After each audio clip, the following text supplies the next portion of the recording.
Okay. Oh, okay. I need to set it. Okay. Show subtitle. There we go. All righty. You're good to go. Okay, And great. Lauren, do you want me to make you host? If you can make Elizabeth host and she'll make me co-host. Okay.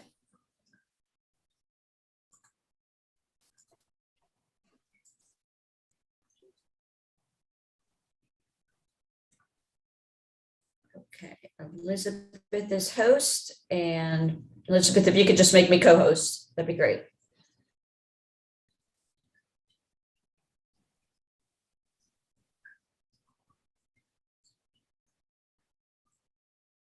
You are co-host, Betsy.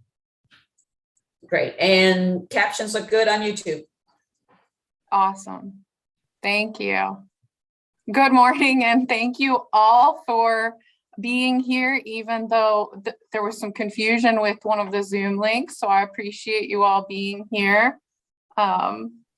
Before I turn it back over to your chair, Justin Spurlock, I just have a few housekeeping notes, and I'll give these again in the next meeting, the full council meeting. This meeting is being streamed live to the DARS YouTube channel. If there's any interruption to the live stream, we will need to pause the meeting until the stream can be reestablished. We have real-time captions being provided today by iYellow Captions. Please be mindful to remain muted whenever possible to reduce background and ambient noise. If you need assistance during the meeting, please feel free to message Elizabeth Pataka or I in the Zoom chat. Roll call voting will be used today for any matters that need a vote.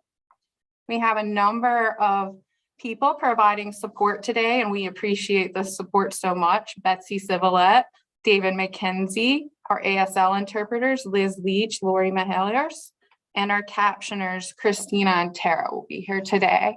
Also on the call, Catherine Harrison from Policy and Legislative Affairs is with us. Let me make sure that I have everybody. Yeah. All right. I'm going to turn it over to Justin. Morning, everyone. I'd like to call this meeting to order. It is 9:19 a.m. and welcome everybody. Lauren, do we have any public comment? You did not receive any public comment. Okay. At this time, we'd like to review and approve the November Executive Committee meeting minutes. If there are no objections to the minutes will stand as presented. Are there any objections?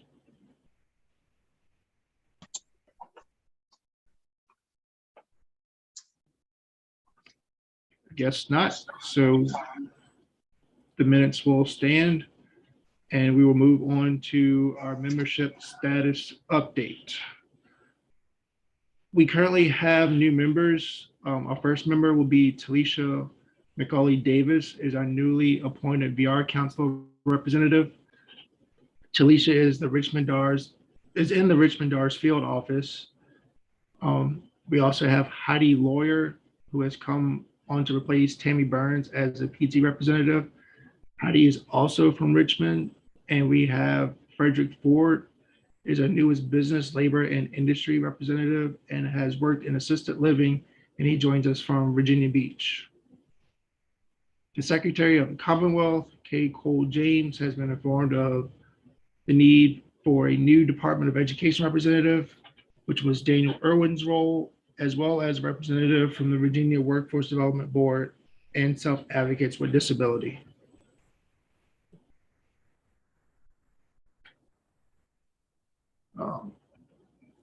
The NCSRC bi-monthly Zoom dates. All NSRC Zoom calls are from 2:30 to 4 p.m. and the dates are April 12th, 2022, June 8th, 2022, August 10th, 2022, and October 12th, 2022. Our annual report and recommendations. This year's annual report subcommittee will form during the full council meeting. The meetings will begin in August, and we will need 2 to 3 volunteers. Lauren, do I need to ask for volunteers now? Or would that be in the next meeting? That'll come during the full council meeting. Thank you, Justin. Okay. Are there any other updates? Did you all want to talk about the elections coming up during the full council? The nominating committee, originally it had been planned that it would be great if there could be a nominating committee that could meet before, and that I could not get everyone's schedule to work. So elections will take place, and this might be a good time to talk about it. Is that something that you all would like to discuss now? Aaron and Madeline. Yeah, I think it would be good to get ahead of it prior to the meeting. All right. So your bylaws state that when your chair steps down from the council before their term ends, or their term as chair ends, specifically, that your vice chair automatically assumes the role of chair. So Justin is your chair. So today what will be happening is nominations and volunteers will be called on for the position of vice chair, which is now vacant. So if Madeline or Aaron, you would like to volunteer for vice chair, that would be a natural move in the executive committee, and you can do that during the full council meeting when nominations are taken. Anybody can nominate themselves. And then we would just move to, once we have all of the volunteers, we'll do a roll call vote. If we need another position filled because of that vote, then we will then do that. So if we needed another member at large, for instance, we would then roll into, let's take nominations from the floor for the member at large position, and then we'll vote on that. Does that make sense? Yes, it does. And if I could just throw my comment in here, I would prefer to stay as a member at large, just because of my changing role with the organization. I'm less in touch with the field recruiting teams and things like that. So for you guys, I would prefer to stay as a member at large unless there is a need for it. I'm willing to step up if that's what's needed, but I think I'm more valuable as a member at large. All right. Well, Madeline, how do you feel? I'm good either way. I can step into the vice chair position. I'm flexible, so. Okay. Well, since you're flexible, you may want to nominate yourself. Okay. I think that everybody on the council is going to be very polite, and that may lead to nobody wanting to volunteer, which, you're already on the executive committee. If you would like to nominate yourself, please do. I think that it's a natural move. And then what we would do is, if there are any other volunteers, we'll have a vote, but we'll have a vote regardless to affirm who is being appointed to the position of vice chair. If you are appointed, like I said, we will need somebody to serve in a member at large capacity. That's a little bit easier, I think, for the general counsel to feel comfortable volunteering for. That's just my opinion. Maybe I'm wrong. But I don't foresee any issues filling the roles, especially since you all are so willing to help. So are there any questions? I agree, Laura. Thanks. It's easy. No questions? Cool. Did you all have any other questions about things on the agenda upcoming before we get into the full council meeting?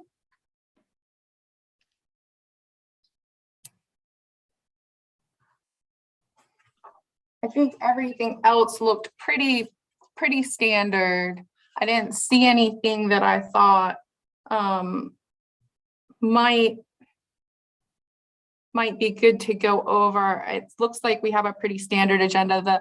The elections, the nominations and the election were really the one thing. And it's also good to remember that this election cycle is really only until you have your regular elections in August. So you will have those again. So it's just for these few meetings that you're making sure that the executive committee is fully staffed. Okay. So, on that note, since we're talking about that, so just so I'm clear, vice chair and then one more member at large is what we need during the regular session for the executive committee. That's if somebody that is a member at large now moves into the vice chair role, then we will fill that position after. So Gotcha. Possibly Madeline is volunteering herself. So there is a good chance that we will need to move on to finding somebody who will volunteer for the member at large position. So you'll actually have 2 roll call votes back to back, but it'll go fairly quickly, and I don't foresee any problems. And I actually in the slide deck, if you'd like to see, I'm gonna bump it forward so that you can see what I've done. Okay, can you all see this kind of lays it out that this election is going to be to ensure the executive committee positions are filled until the regularly scheduled election in August for terms beginning in October. Your terms are October to September, kind of like the federal fiscal year. And so first, we're going to take nominations from the floor for the vice chair position. That should not be an S. I'm going to change that real quick when I have a moment. And you can nominate yourself, and then we'll roll call vote for the vice chair position. And then nominations from the floor for any other vacancies, subsequent roll call vote for those nominations. Okay. So hopefully that helps to make it more clear. And the other thing is Garrett and Madeline, Dr. Ng and Vicki Brooke will be joining us today from VCU RRTC to go over the comprehensive statewide needs assessment. I have asked them to give as much of a global overview of the needs assessment as possible, and to leave time for questions. Okay. And I made sure that you all received the minutes from those meetings. Okay. Garrett, did you have something? I'm sorry. No, I was just going to ask about that. So I'm glad you covered that. I mean, but you don't need Madeline or I to speak on behalf of that necessarily. They're going to cover that. They're going to go over it, but you might want to just briefly talk about it in member roundtable reporting, that you all have been active in it, so they kind of know what you did. The last meeting was mostly spent on those outreach surveys. Yeah. So, and the meeting before had been focused on gathering the correct folks for the focus groups. Sure. And giving them some advice for that. And the last meeting was really making sure that the language on the surveys made sense. And you all did a great job. I really appreciate all of your work staffing that subcommittee. Yeah, glad to be part of it. Is there anything else? This is you all's time. So whatever you would like to go over before full council, feel free.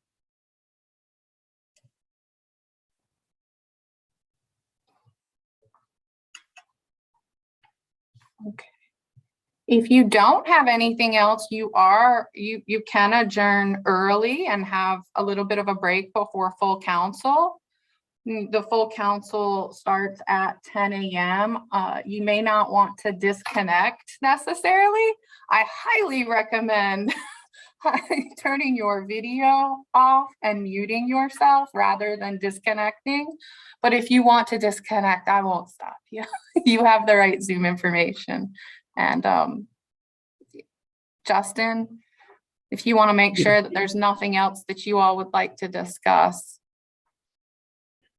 Is there anything else anybody would like to discuss before this meeting is adjourned?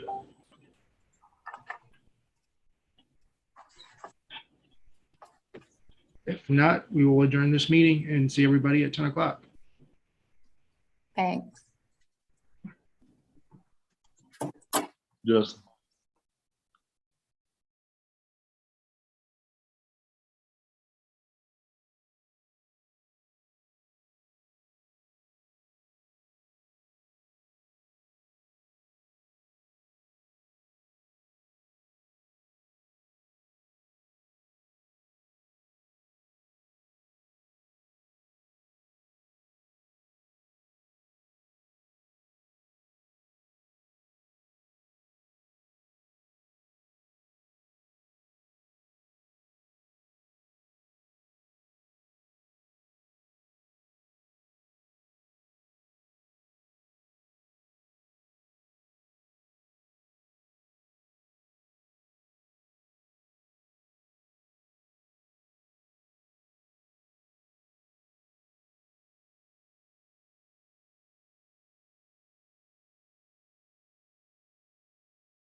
Good morning, Kathy. This is Karen. How are you? Hi, Karen. I am happy that it's a warmer day and the sun is shining.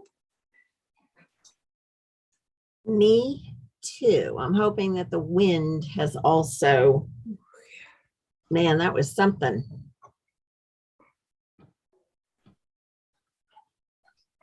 Yeah, it certainly was. So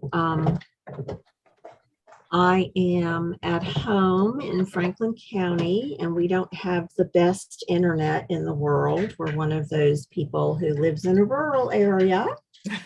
So I can either do my voice or my picture, but I usually can't do both. So you can hear me, so that's good. I'll put myself back on mute. Good morning, All Laura. right. Hello, Good Laura. morning. I came on just to say good morning to everyone. Hi, Kathy. Hi, Dee Dee, Karen. We'll be starting at 10 o'clock. Okay. Just came a little early just to be sure there were no technology issues. I think we got all of those out of the way earlier, so you should be good.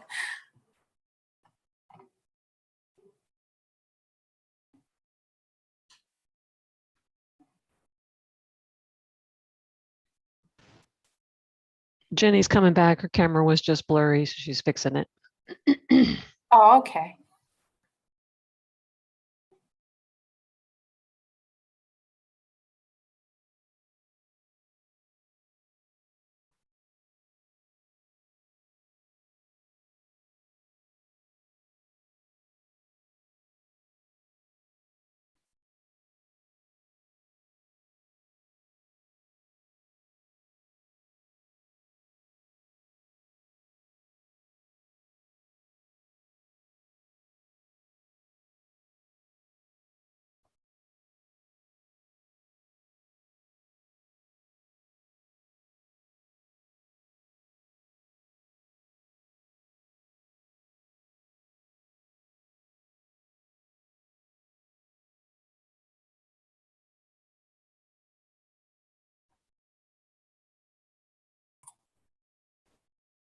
Jenny is reconnecting now, Lori.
Hi, Billy.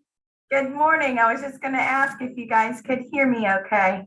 You sound great. Thank you.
I see Tammy on the call. Tammy, are you here for Heidi today?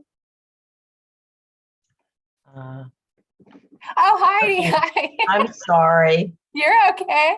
Okay, I can't rename myself because I can't see my video yet. I'm gonna do it. Don't worry. Okay. I got it. It happens every time because I'm operating off of her account. Don't Gotcha. ask me why. No problem. I'm gonna rename you now. There we go.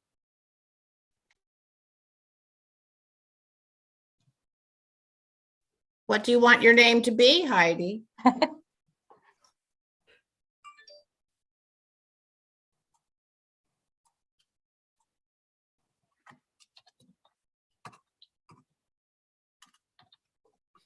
You're blonde, Lauren. Yes. Haven't seen you in so long. Looks great.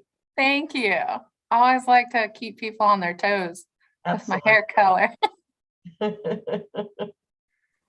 I think the last time I saw you, it was more reddish. Yes.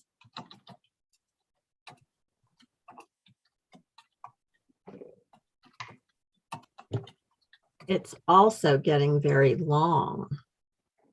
Ah, yes. I just had Good. mine cut. Mine was like down to my waist. And I hadn't had it cut since November of 2020. And I finally gave in and decided it was getting a little too crazy. I don't have pretty hair like Laurie, our interpreter. It doesn't, when it's long, it just kind of like goes everywhere. Oh, you have beautiful hair, Heidi. This is fun. We have a number of new members today. Yes. There's Talisha. She's new today. I think it's the first day. Yes, it is. Welcome, Talisha. Hi, Frederick. Welcome. Good morning. Thank you. We'll be Glad to be starting- here. Thank you. We'll be starting in just a couple minutes. Give it about 2 more minutes, Justin.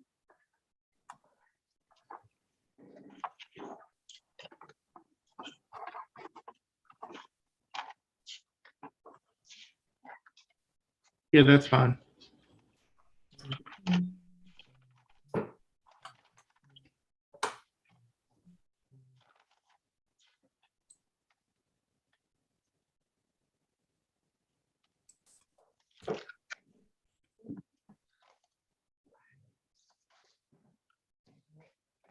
I'm gonna run and heat up my coffee real quick.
Dee Dee, are you in Charlotte? I am. Good morning to all. We can Good be morning. anywhere. That's what we can do now. Although you fear something will not work correctly, so you have to believe everything's gonna be okay Right. with technology. But my daughter has a beautiful office, so much better than my office at my house, so good, right? Feel good in it. You kicked her out. She doesn't have a appointment where she has to be on live talk, so she exited so I could have the room. I'm used to the kitchen table, so I told her I could use her kitchen table. Justin, we are looking good. Whenever Good. you're ready. Good morning, everyone. I'd like to call the meeting to order, and it is 10:03 a.m. on March 14th, 2022. Lauren, do you want to go over the housekeeping rules real quick? Yeah, thank you. I appreciate it. Good morning, everyone. Thank you all for being here today. Just a few housekeeping notes before I turn it back over to your chair, Justin. This meeting is being streamed live to the Drs YouTube channel. If there is any interruption to the live stream, we will need to pause the meeting until the stream has been reestablished. We do have real-time captions being provided today by iYellow Captions.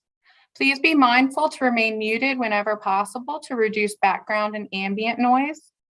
If you need assistance during the meeting, please don't hesitate to send a message in the chat to Elizabeth Pataka or I.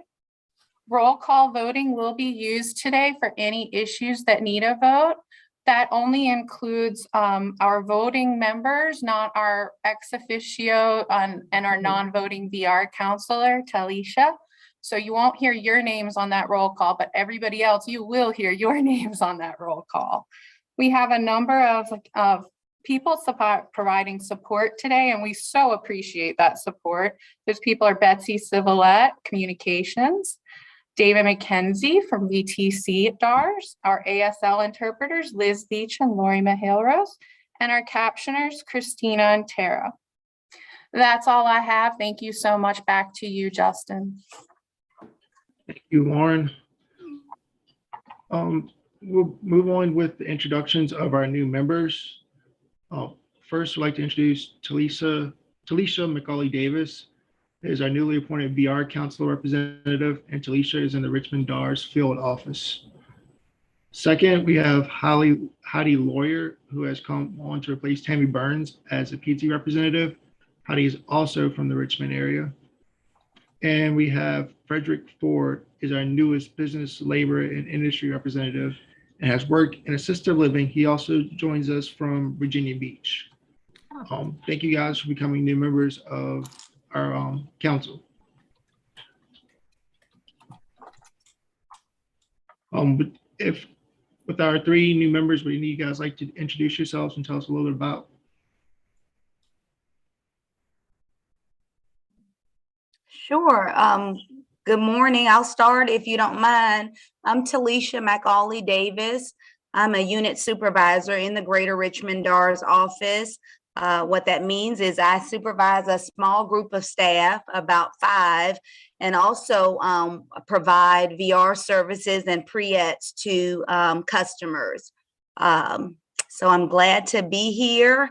I think I bring a unique perspective because I supervise staff, but also serve customers. And I'm hoping that I will be able to add to the council. So thank you. Hi, I'm Heidi Lawyer, and I am here representing PTC, which is, as you know, the PTI. Tammy, I know, probably misses her work here, but she moved to North Carolina, although thankfully she is still with PTC. I have a long history with DARS. Actually, my first job in the disability field from 1992 to 1996 was as a policy analyst with what was then DRS. And I actually helped support the SRC back in those days, although it was called the SRAC at that time. And then I served for 17 years as director of the Virginia Board for People with Disabilities. So we worked extremely closely to DARS. So I kind of feel like I'm coming a little bit full circle here, and really pleased and hope to be able to contribute.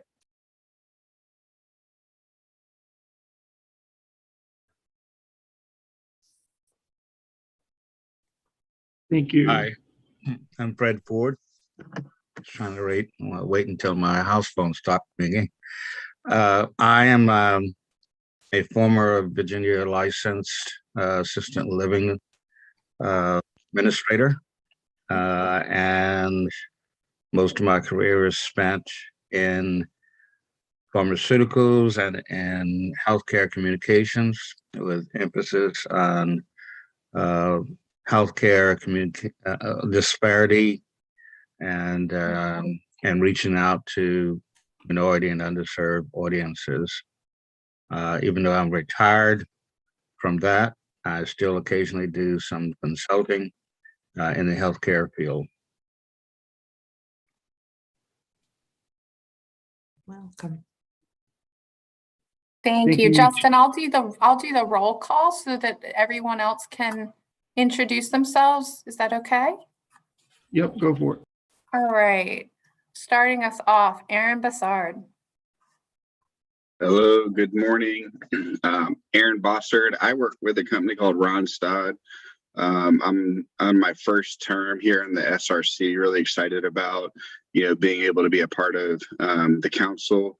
At Ronstadt, I'm a product manager, so I work on and develop, implement technology tools and systems and programs for our teams to use to make their lives in recruiting talent easier. So welcome aboard, and I'll hand it off to whoever's next. All right, thank you. That would be Garrett Brumfield.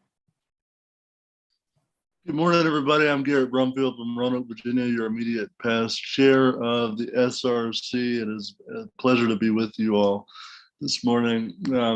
I do various speaking and disability advocacy work through my motivational movement, Overcome Yours. I also do community engagement support through a local nonprofit here in Roanoke. And most recently, this past weekend, we had the Miss Wheelchair Virginia pageant virtually. I'm on the board for Miss Wheelchair Virginia. I'll tell you a little bit more about that in the coming membership reports. So, thank you. Thank you. All right, next we have Billy Cook. Morning, everybody. Billy Cook. I work with Valkyrie Enterprises as the AVP of Human Resources. Going into my second year with the committee. I'm super excited about the work that we do. For the business, labor, and industry perspective, one of the ways that I serve is to help really build supportive employers to connect individuals with disabilities for self-supporting and sustaining employment. So glad to be a part. Thank you, Billy. Normally on roll call, just so you know, next would be Frederick Ford. We have heard from you. Welcome, Frederick. It's good to have you here. Next, we have Kathy Hayfield. Good morning, everyone. I'm Kathy Hayfield. I'm the Commissioner of DARS, the Department for Aging and Rehabilitative Services. I am your ex officio member.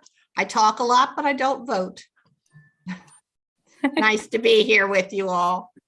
Thank you so much, Kathy. Next, we have Karen Carney. Who needs a big sign that says you're on mute. I am the Executive Director of the Blue Ridge Independent Living Center in Roanoke. I'm currently serving as Chair of the Statewide Independent Living Council, and I'm very new to the SRC. So welcome all the new folks. Thank you, Karen. Next, normally on roll call, next would be Heidi Lawyer, just so you know where you fall. Welcome, Heidi. We appreciate you being here. Next, we have Jolie Fawn Liddell.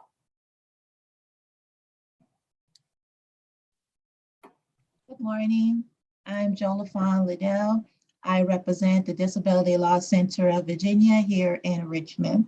I believe I'm going into my third year here at the SRC. Laura can correct me if I'm wrong, but good morning, everyone. Thank you, Jolie Fawn.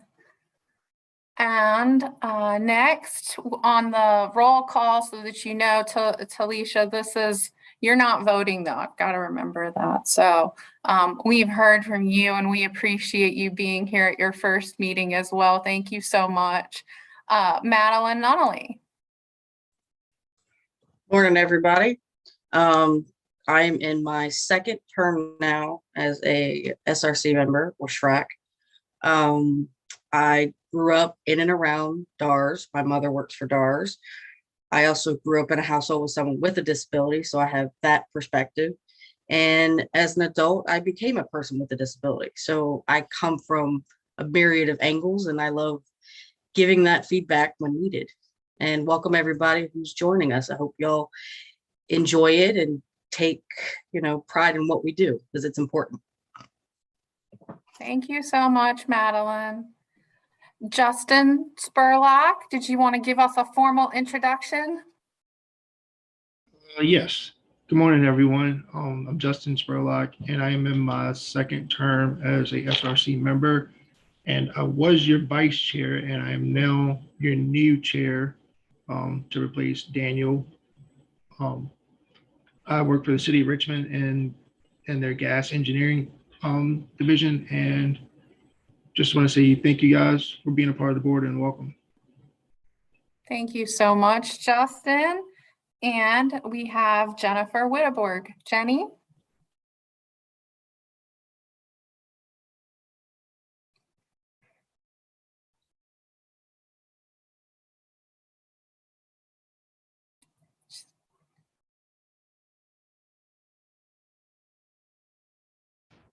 I was trying to make it big, but I wasn't able to figure it out. So hi, this is Jenny Whitborg. This is my second term on SRC. And this has been a very big learning experience for me.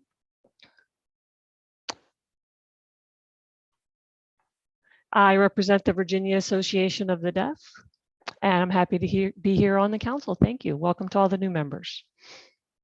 Thank you so much, Jenny. And that is our roll call. I'm going to turn it back over to you, Justin. Thank you, Lauren. Next on their agenda is approval of the agenda. If there are no changes, the agenda will stand as presented. Are there any changes?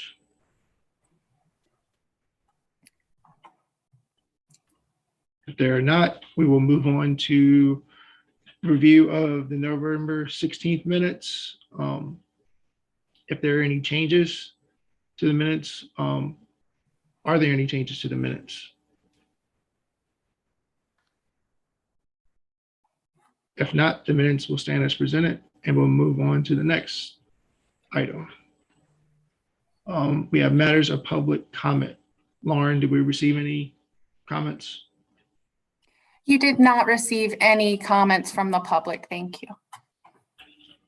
All right. Moving right along, we have the executive committee report.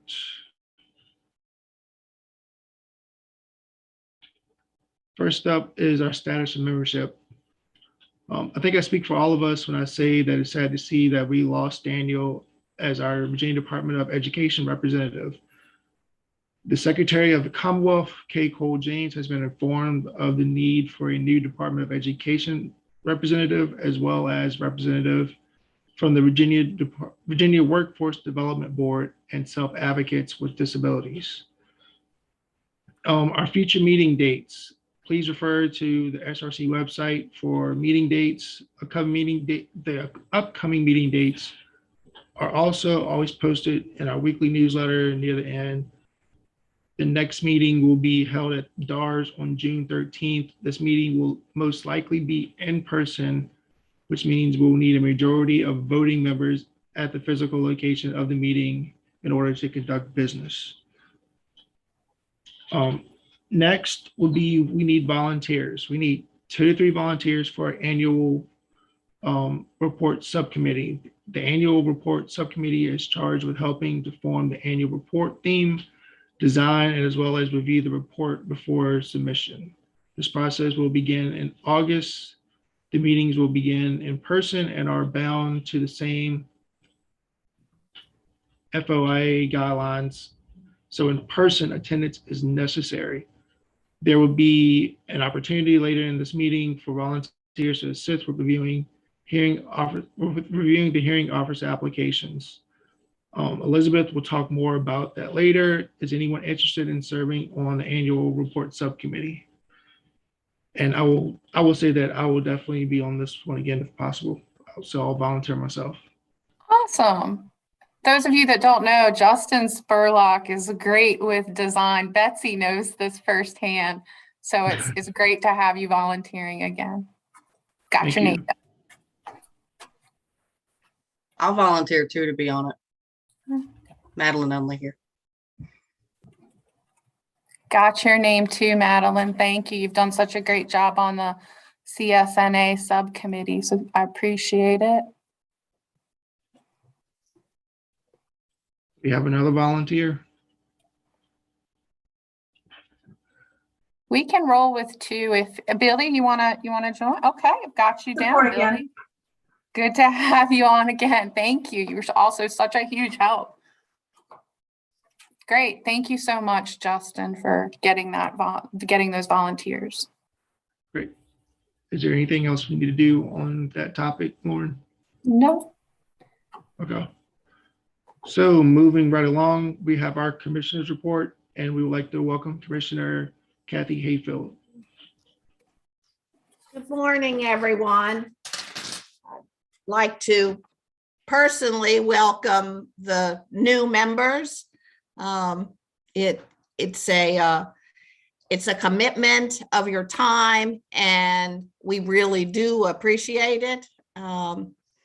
It's great to have representation from the beach as well as new folks from the Richmond area.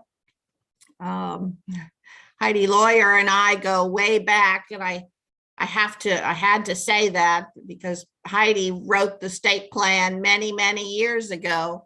And she and I were both very closely involved with the very first State Rehabilitation Advisory Council. And so we have a wealth of knowledge coming with Heidi, and I really appreciate you joining us to have more fun. So a little bit of an update for the agency. General Assembly ended on Saturday, not at noon, but mid-afternoon.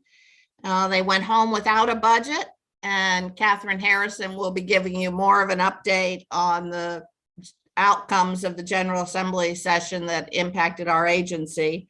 But I do want you to know that financially, the VR program is in very good shape.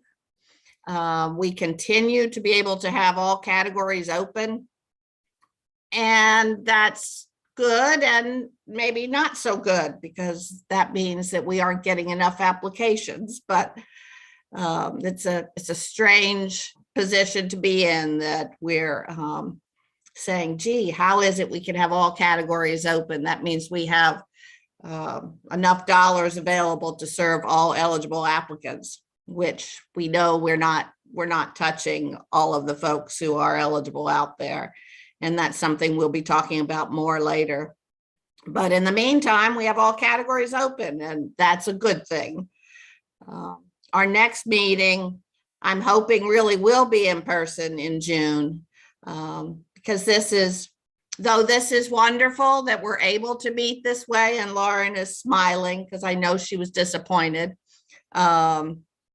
We really would like to be together physically so that we can get to know each other and have good interactive conversations. And this group has always been good at that. This is a really important meeting, important items on the agenda today. One thing that those of you who are new, I believe you had an orientation already. Is that true, Lauren? Yes. Okay. Well, one of the major responsibilities of the State Rehabilitation Council is to provide input to the agency on areas that you feel are critical for us to be working on. And in December, we completed the State Rehabilitation Council's annual report. And in that annual report, you provided that input, and it was published. And just this past week, we submitted our state plan update. And in that state update, again, we included the input that you all had developed and as recommendations from the council to the VR program. And we provided our response to those recommendations. And Lauren sent that out to you, I believe at the end of last week, because it was just hot off the presses having been submitted. And so there's that piece of information. And then also today, the Virginia Commonwealth University will be providing a report of a comprehensive needs assessment that they completed. This is the first time in maybe 20 years, Barbara, I'm not sure if that's correct, but that we have gone outside our agency to produce this report. And the Virginia Commonwealth University did a very extensive report. They'll be presenting to you today. And this is kind of the first opportunity for us to dive into the findings of their report. And I can't say I got through all 200 pages of it. And I don't know if you all have received it yet, because we just got it last week, but I did get through parts of the report, and I read the summary, which is always the most important piece, right? And what I find really interesting, and it's good to know that we weren't so far off in our thinking. looking at the recommendations you made and then the findings of VCU's report and the recommendations they've made. And I'm really hoping that we'll take those and kind of line them up next to each other and see how we can improve upon our program. But I just wanted to remind you of your recommendations to us and to ask you to hold us accountable. Because you give us these recommendations.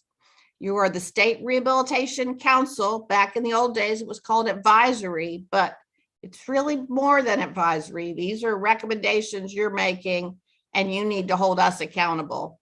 And so that when Dale Batten, hi Dale, when she reports that on a regular basis, we'll be reporting to you on where we are in achieving the recommendations that you made to us. So just real quickly, the first one was for us to increase the median hourly wage. The second is to focus on equity in the provision of VR services. And you have this information. The third is for us to collaborate, to continue to collaborate and increase our collaboration with Centers for Independent Living, as well as to focus on financial empowerment of the individuals we serve, skill building, and career pathways. The fourth was for us to look at referrals, of where our referrals are coming from and who we're referring out to. The fifth is for Wilson Workforce and Rehabilitation Center to expand their virtual programs, and for the VR program itself through our VR offices to also look at how we can improve services by using virtual options. One thing we have learned is that individuals who live in rural areas have benefited from the use of virtual options, whereas we used to require people come to us, come to our office. Well, today, as a byproduct of the pandemic, we're meeting people more where they are instead of having them come to us.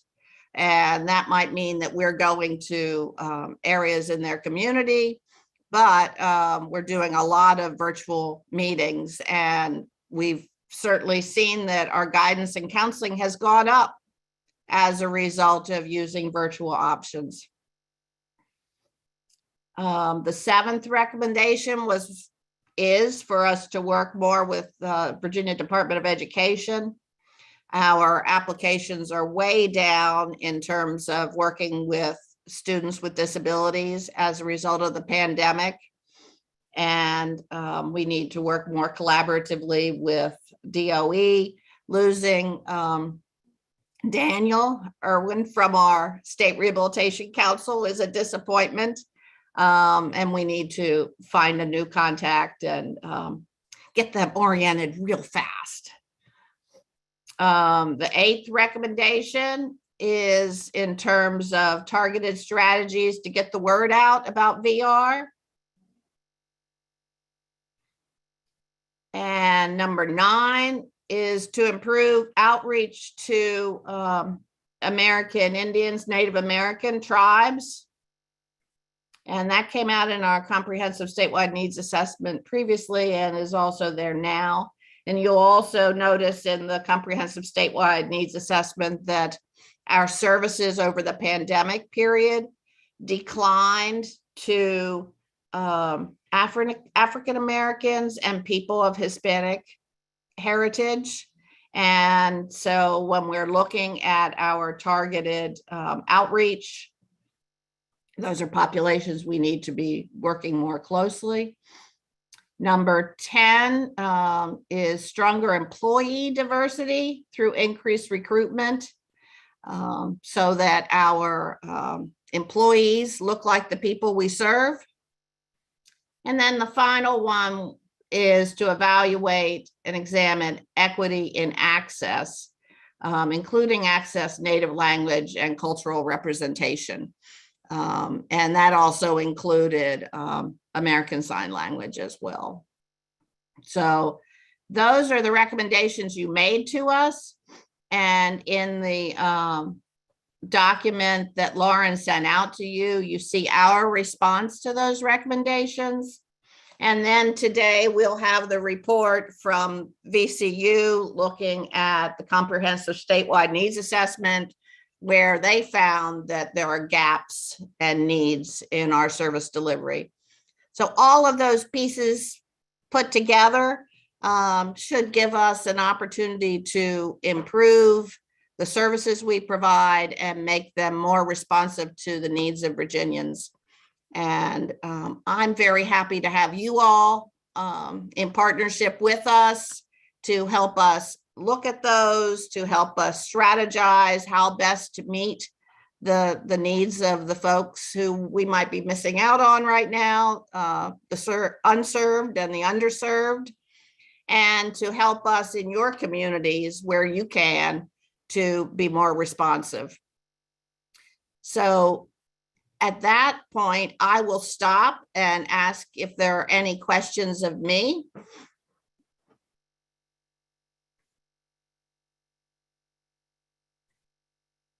Mr. Ford?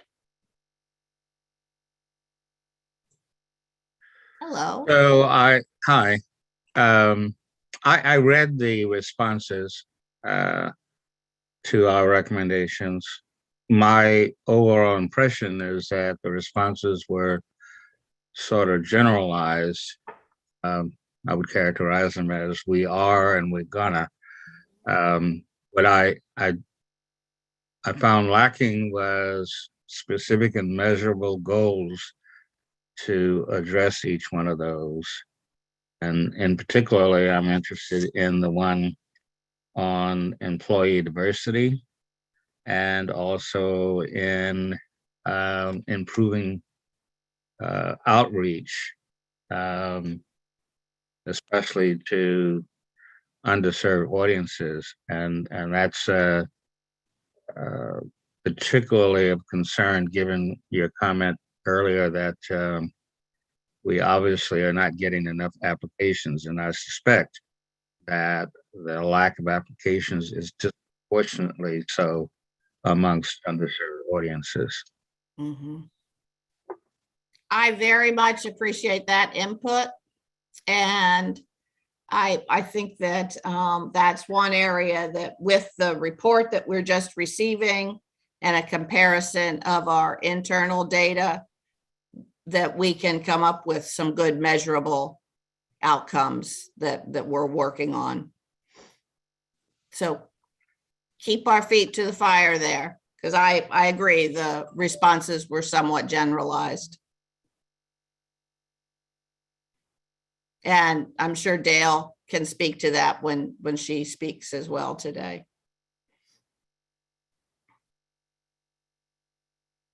Other comments?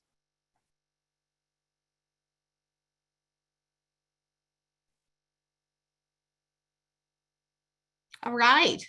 Well, thank you all for being here today. And I will hand it back to your chair, Justin.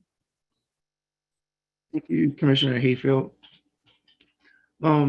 Next, we have Mrs. Dale Batten with our Drs Division Report.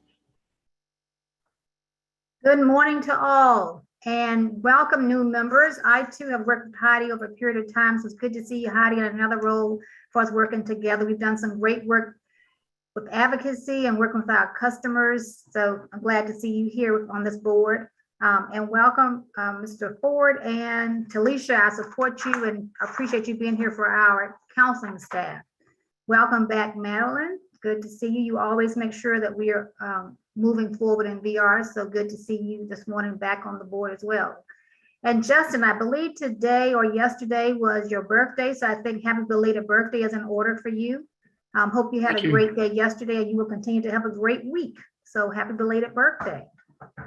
I am going to open up a document so I can speak slowly for our new board members but kind of talk about where we are in terms of program initiatives, as well as our update on our statistics. I do agree with you, Mr. Ford, that we want to make sure we have measurable outcomes that you all can help us look at for the recommendations. The responses were pretty broad and generic, as you said, but that means that we will work with you, this board, to actually give report out on the recommendations as we move forward in the future meetings. I'm going to speak on the overall vocational rehabilitation program, and then we have our director of Wilson Workforce and Rehabilitation Center who will speak to us in terms of updates from our comprehensive training center in Fishersville, Virginia. For the members on the board, the new members, we have several programs under the vocational rehabilitation program in the field operations and in our training center in Fishersville, Virginia.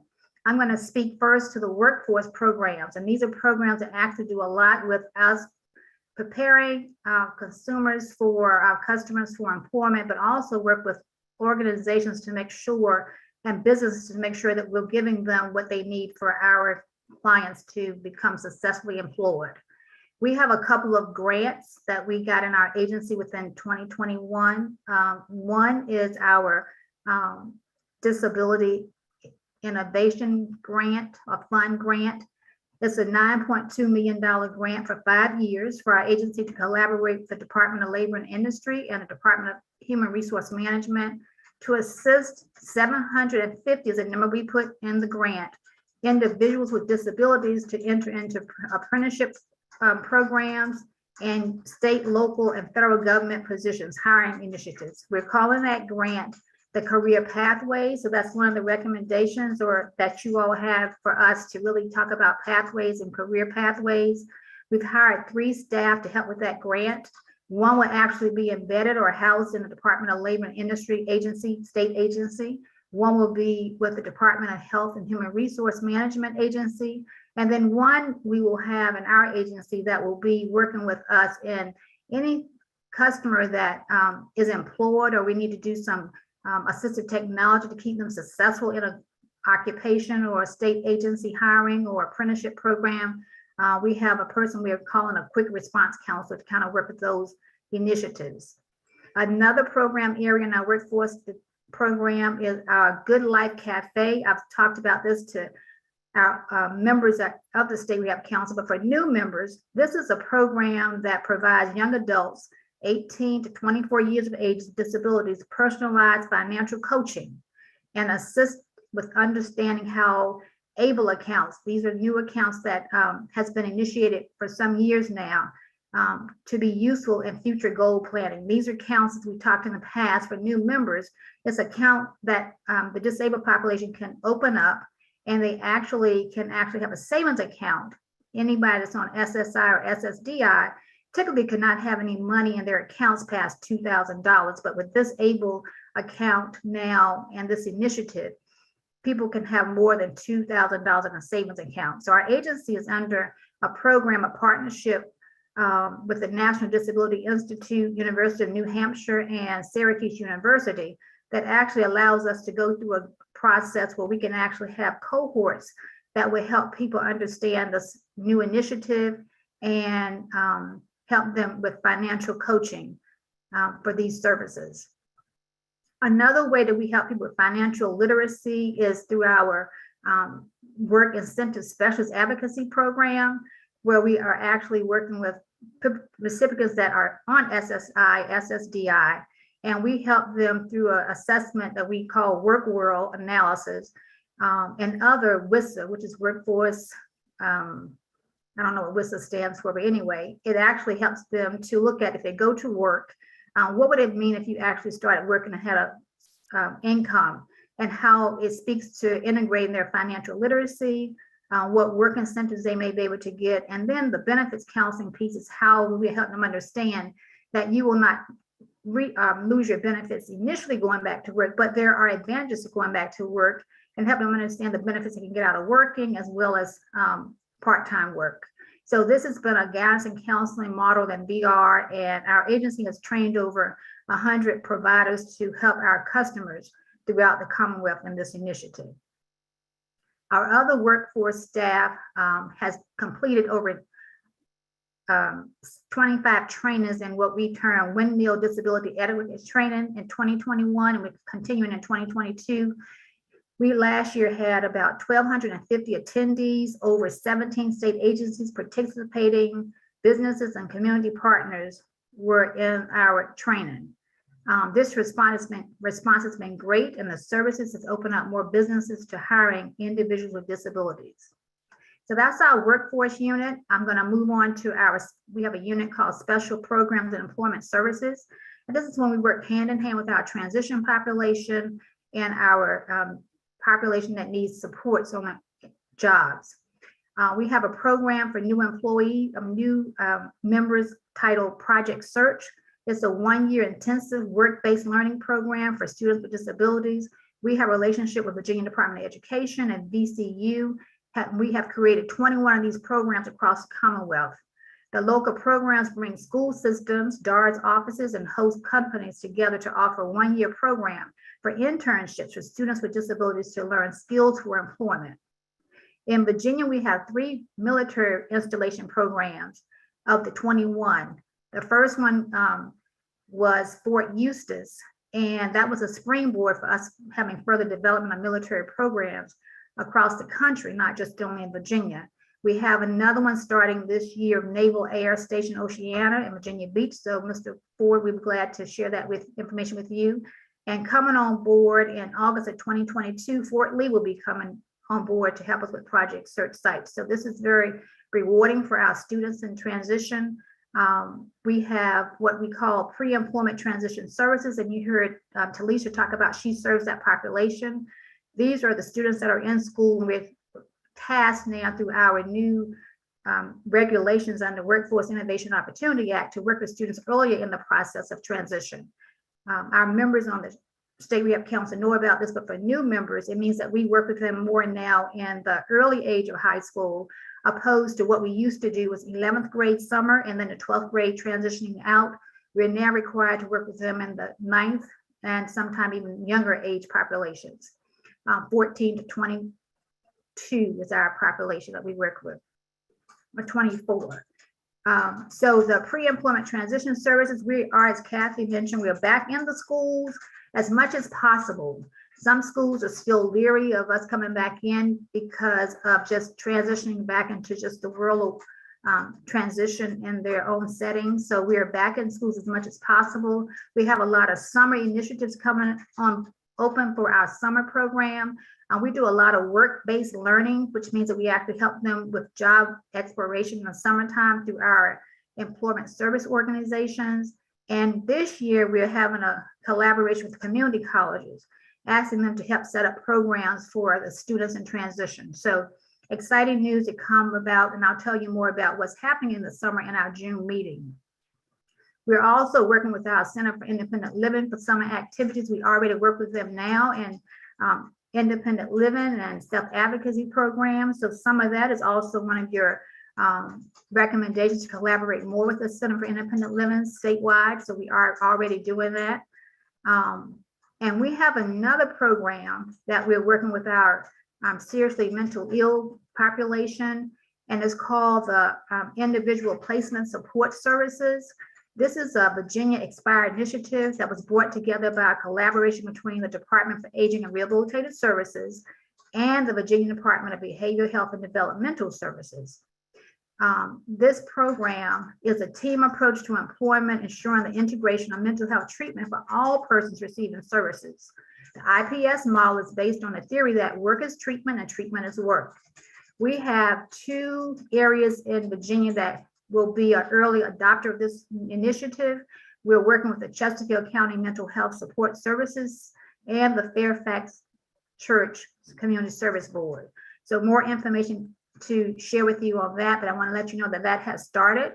We have the 2 sites we're working with the staff now to start teamwork to get this initiative on board and get started. Then we also, in our special programs and employment services, work with our seniors. We actually have our Senior Community Services Employment Program, and we have a grant that's titled Senior Technical Career Services. And this grant and the program itself serves individuals over 55 years of age who are unemployed and still need assistance returning to work. This grant-funded program is bringing digital literacy training to our older workers that need to develop basic digital literacy skills for employment. Really learn them how to work on the computer for the very first time if they have not, or in years past have learned that skill set. So this is a great program that started. It started off pretty slow, but I can say that we actually have a new staff member on board, and we are actually working very well in this program. We also, in the IPS model, we hired recently a IPS trainer who will work with these communities to actually enhance that program and help us train providers around the state, our mental health organizations and our agency to work together for the success of that program. I'm not looking at my screen, so if somebody has raised their hand, somebody can let me know, but I will go on to the data and then I'll ask for questions if you don't mind. We'll talk a little bit about, for the new members, I try to bring you updates on where we are in terms of our population that we serve, where we're serving them in terms of program development and how we're working with our clients through the process. So I'm going to talk about, as of March the 8th, 2022 reporting for our performance. Our applications, as you heard Kathy mention, are still down. We have all categories open. We're serving now about 15,000 plus customers overall, and about 3,200 of those are our pre-employment transition students. Our applications, though, have increased from 2020, significant, maybe almost 800 or plus, than where they were in, have increased from 2021 in 2022 March, but we have not reached where we were in March 2020. We're about 1,000 down from March 2020, or maybe 800, but then we've increased about 1,000 from 2021 to now 2022. So as every place else, this is across the nation, not just Virginia, all referrals for vocational rehabilitation programs are down. We're talking to our national partners on a regular basis. Kathy does, and I do in my position, about how we as organizations can help bring back the referrals for our disabled population to keep them moving forward with career goals and employment. As Kathy said, we're not just now trying to say to any applicant, you need to come to our offices, because we've learned through virtual services and the pandemic that we can meet you where you are. So referrals are coming up, but there is a need, as one of the recommendations has been, to market our services, because for so long we did not have all categories open. We only served for the new members what we term severely disabled population, which meant that we did not serve the typical person that had an injury and became disabled from, let's say, just diabetes, or had to change their work schedule because they were diabetic and then had to go to a new kind of work schedule or regimen for work. We were not able to serve that population because we were serving the most significant disabled. We can serve that population now, but because we had not been doing so for the last 10 years, there's a need to really educate the community and our referral sources on who we can serve in our agency again. So you will hear more about that at each meeting, how we're making that marketing tool available, and we're actually educating the public again, as well as the school systems. We actually need to get back in there, as Talisha will say, and really kind of make sure that we are that person that they see when they want to refer someone to transition services that may have a disabled condition, 504 person, or a student, or just an IEP student. So our pre-employment transition referrals are up since 2021, but again, we have not reached where we were in 2020. Same thing for every person comes in, we have to do a individual plan for employment. So we write a plan, and the plans are up from 2021, but also not where they were in 2020. 2020, we actually were able to write more plans, and that was at the onset of COVID, the pandemic. But in 2021, as things started to reopen, we were able to write plans, but there was a transition period in getting us back into the workforce. And at that time, a lot of the disabled population did not want to go to work. They were fearful of going back out in the community, going to work. So plans were down, but we can see an increase already for this year, 2022. Our in-house services, as Kathy told you, have increased as a result of the pandemic because of virtual services. Our guidance and counseling is one thing that we do to the new members and on the State Rehab Council, where we actually kind of work with you and give you guidance and counseling on how to go back to work or into work for the first time. Those internal services are up higher than they were even in 2020. We've learned how to do virtual services and do guidance and counseling very well. The same thing for our job placement. We're pretty well even key in how we're doing that from an internal standpoint. And all the services are increasing internally than where we had before. We have measures that we have to have for the new members. We're under, as Kathy told you, we have a combined state plan we just completed. And you will see components of that described today, but we have new federal measures that we have to share with our workforce partners.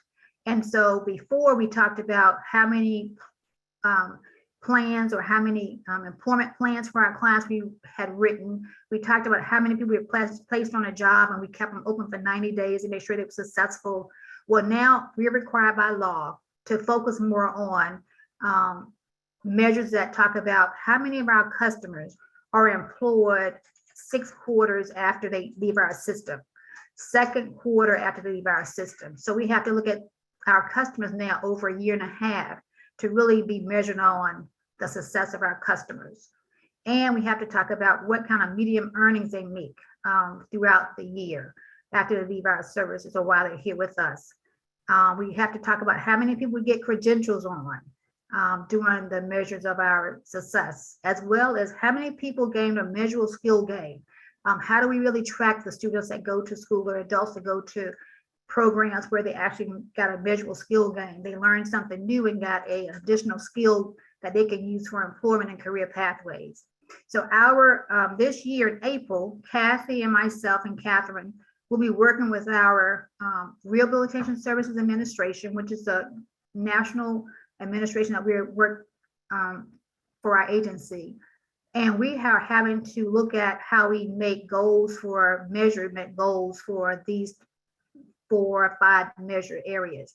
I will keep you posted. Kathy will keep you posted. But we're actually working within those measures now.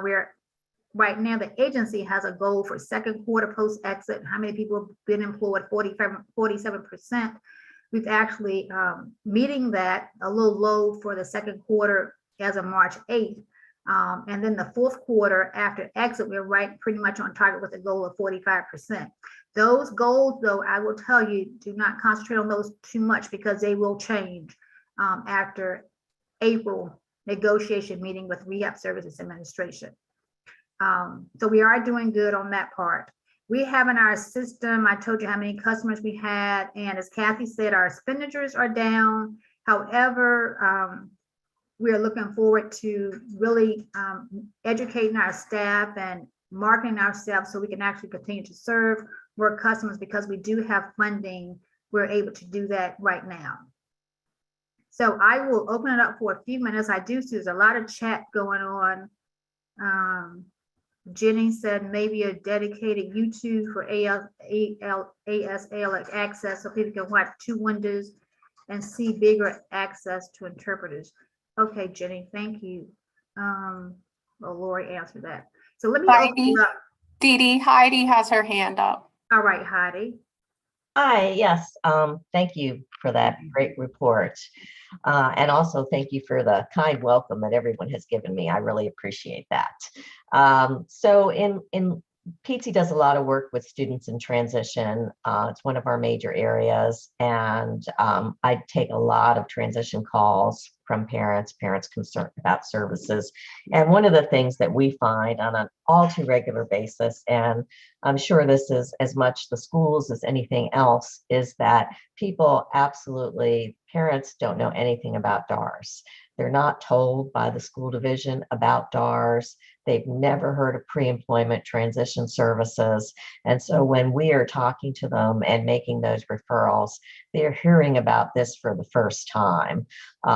So, you know, I don't know if that's collaboration from DOE or trying to make sure that school divisions are actually providing the information that you are providing to them so that families know about really, really critical pre-ed services.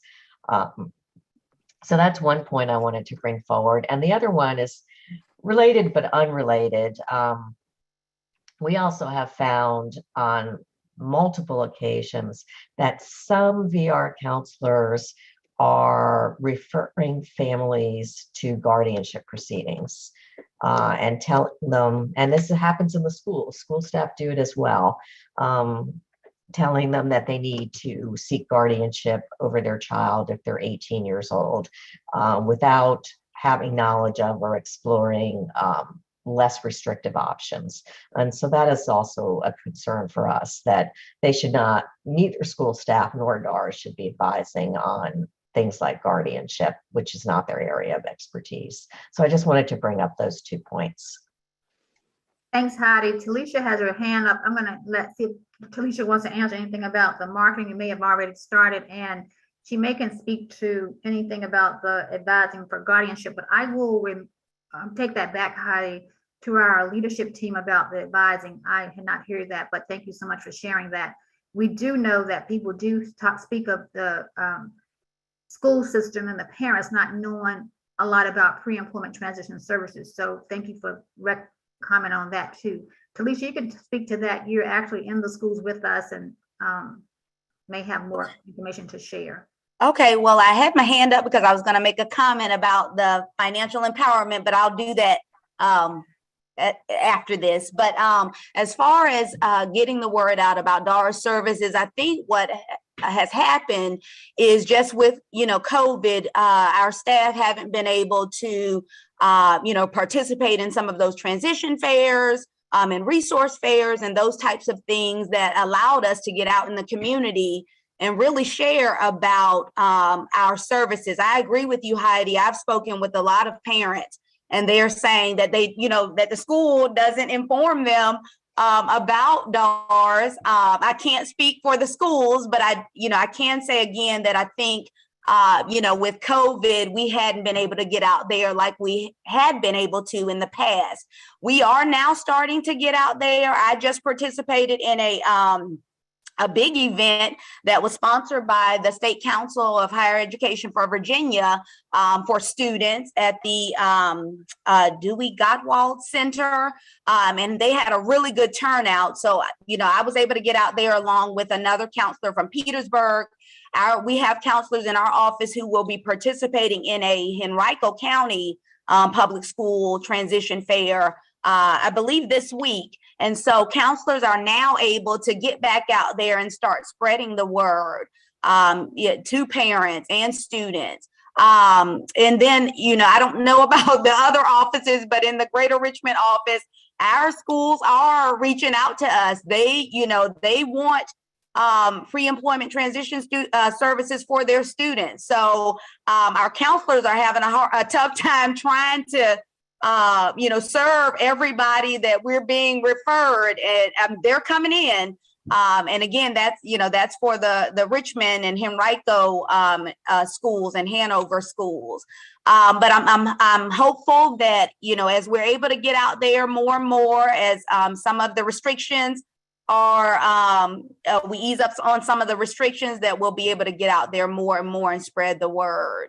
As far as guardianship, I can't speak much on that, but like Dee Dee said, we can take it back to our offices and make sure that our counselors aren't encouraging that. So we can do that. And that's it. And I would like to say something about financial empowerment when there's a moment. You can go ahead. I think that's okay with you, Lauren.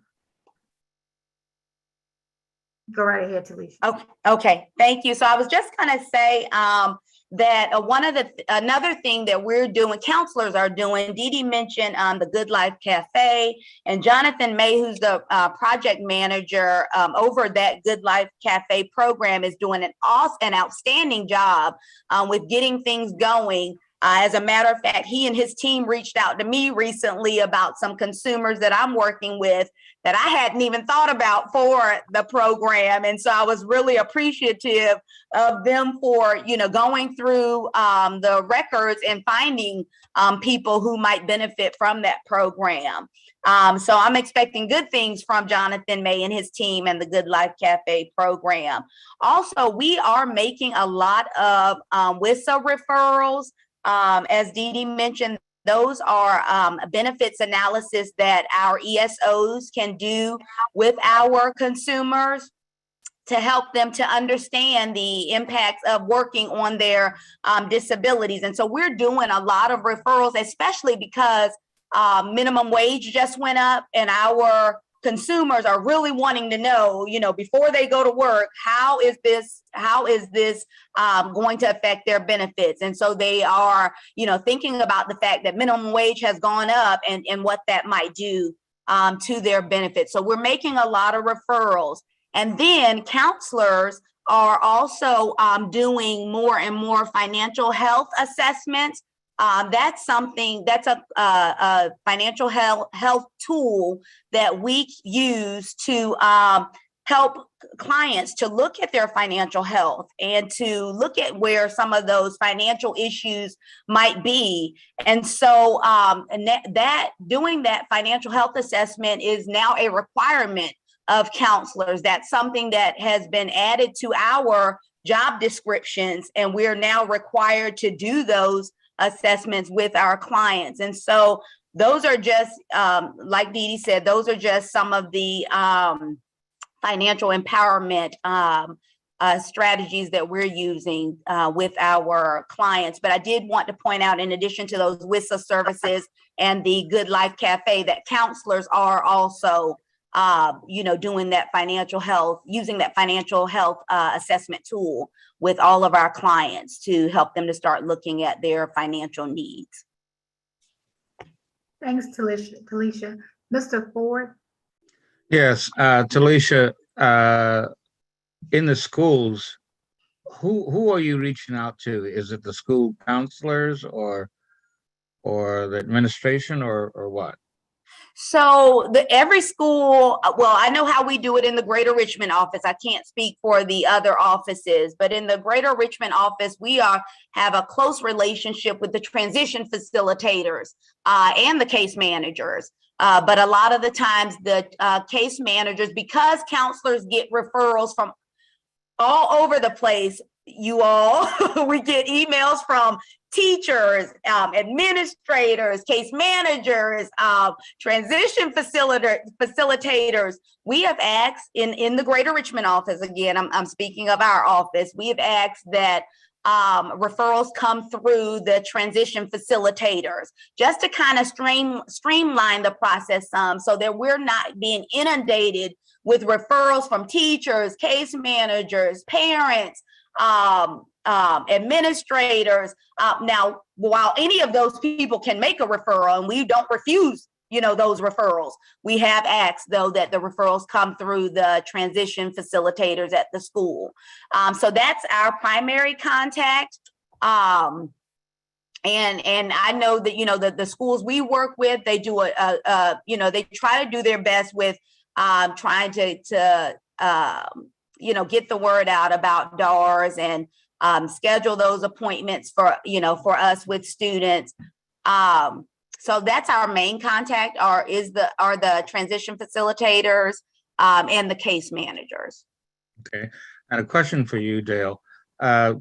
Given this problem of employers not being able to find sufficient people to fill their job openings, is there an opportunity now to somehow get the message out to employers that here's a population that they may have overlooked as possible pool of people to fill those vacancies? Yes, we actually have 5 business development managers in our agency who actually work with employers on a day-to-day basis.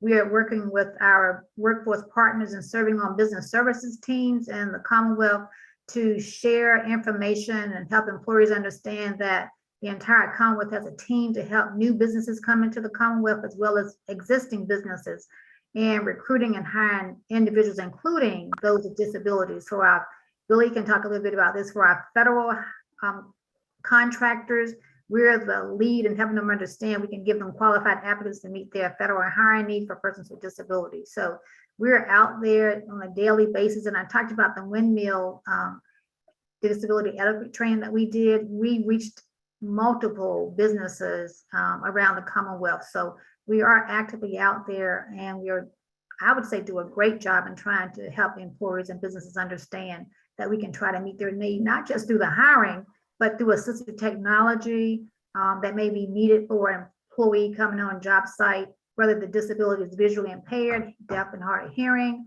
or just need some accommodations in how they set up their work site. And we try to design it through our rehab engineers and our assistive technology team so that it can become a universal design for a business and not just for the employee we're trying to help them hire. So we'll bring more information to share with you about that. So thanks for that question. We're striving. And from my perspective, Dale, you're exactly right. Just like, students may not know about the services, employers are not familiar with DARS either. To know to even partner with DARS as a potential source of qualified candidates.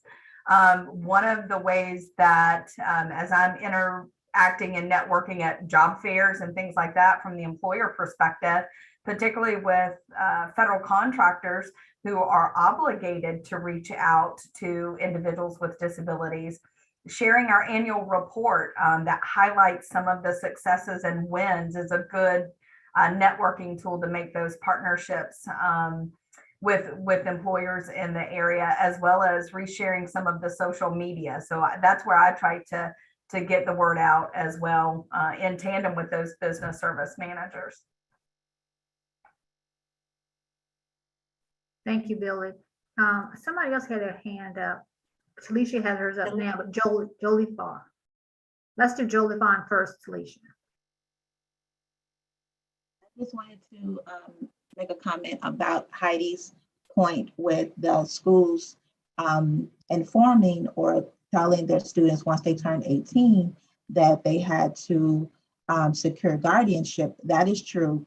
DLCV was receiving quite a few calls of parents in a panic over this. And probably, I guess, about 5 or so years back, we embarked on a conference of just having parents come in and to discuss this and how to just educate parents on how to handle this, which we now call it our coming of age resource, which is on our website now, that give parents a lot of information. We do not condone guardianship, and how to handle this when a faculty or staff or guidance counselor teacher tells them that they must secure guardianship over their child. So we have a booklet and everything that we use when we go out, just telling parents and educating them now as their child comes of age, comes into 18, what they can do, what information they need, and things of that nature. So it's a great resource and a book that we send out upon request through our research and conference and training 5 years ago. It was a 2-year process that just was great, and we learned a lot. Our parents learned a lot, but now that resource is something that we now can send out. So I just wanted to say, yes, Heidi is very correct in that. We still get that, and now we can send our parents something out when they get that alarming information. Thank you. Talisha, you had your hand up. Was that just from the last time? I'm sorry, I'm trying to unmute myself. No, I just wanted to say one more thing about just the schools, getting the word out to parents.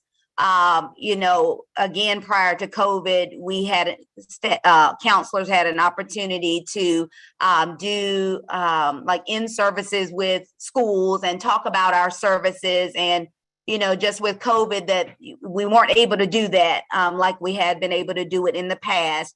A lot of us have done that virtually for this school year. And hopefully, you know, if we're able to continue doing that either virtually or in, you know, in the school, that we will be able to get the word out to staff, school staff, who can then share that information with their students and parents. And then I know that there are times though when the school shares information about DARS with parents, and parents can be overwhelmed with the you know, resources that are out there, and sometimes don't follow through you know, with the referral or with you know, learning more about DARS. So I think it's just going to be a matter of us, you know, continuing to try to as we're able to get out there more and more, continuing to get the word out, continuing to work closely with the schools to get the word out. Yeah. So. Thank you. Any other questions? All right, the word I kept stumbling on was digital literacy for our senior program. I had to calm myself down and try to get those 3 syllables, little short syllables together. Great program though, so I'll give you more information on that. And WISA, I believe, stands for Workforce Incentive Services Advocacy, or something very similar to that. Don't want to do acronyms and can't tell you what they stand for. Thank you so much, Justin, for giving me the opportunity to do the report. And I'll turn it back to you for our next reporter, which is, I believe, is Tim, for our training facility in Fishersville. Thank you, Mrs. Batten. Next up, we have Mr. Tim Woodward with our WWRC update. Good morning. It's good. Yeah, it's still morning. It's good to see everybody. Looking forward to meeting in person all the new board members, and certainly appreciate you serving for our, the board and for all you do for this agency. We certainly appreciate that. We are very, very busy at WWRC. We're so busy. There are times that, you know, my memory, I cannot remember everything that I want to share with you and tell you. And so it's like my memory's gone to the point that I lost my job. I mean, I'm still employed. I just don't know where. But we're trying to stay on top of things here and keep our reports flowing. I did want to just answer a couple of things or interject on a couple of things that Mr. Ford said. Being a former superintendent of schools and director of special education, I can tell you that one of the greatest struggles that any of us have sometimes is communication with parents. With the IEP meetings, where we really like to talk about transition services in schools, it's gotten more and more difficult at times to get parents to participate in those IEP meetings. And we really encourage that, because we want them to know about our programs and those kinds of things. And sometimes it's difficult with the situation that we are today with parents, especially, you know, a lot of things with the gas prices and all those kinds of things. It's just very difficult. We tried to have those meetings and share that information virtually. Sometimes it's difficult because those families may not have access to virtual means to be able to do that. So we're constantly looking for different ways to communicate with our parents and our students. We're very successful here at WWRC because of our PERT program. That program continues to be full. Our numbers are full every week that we have our PERT students in.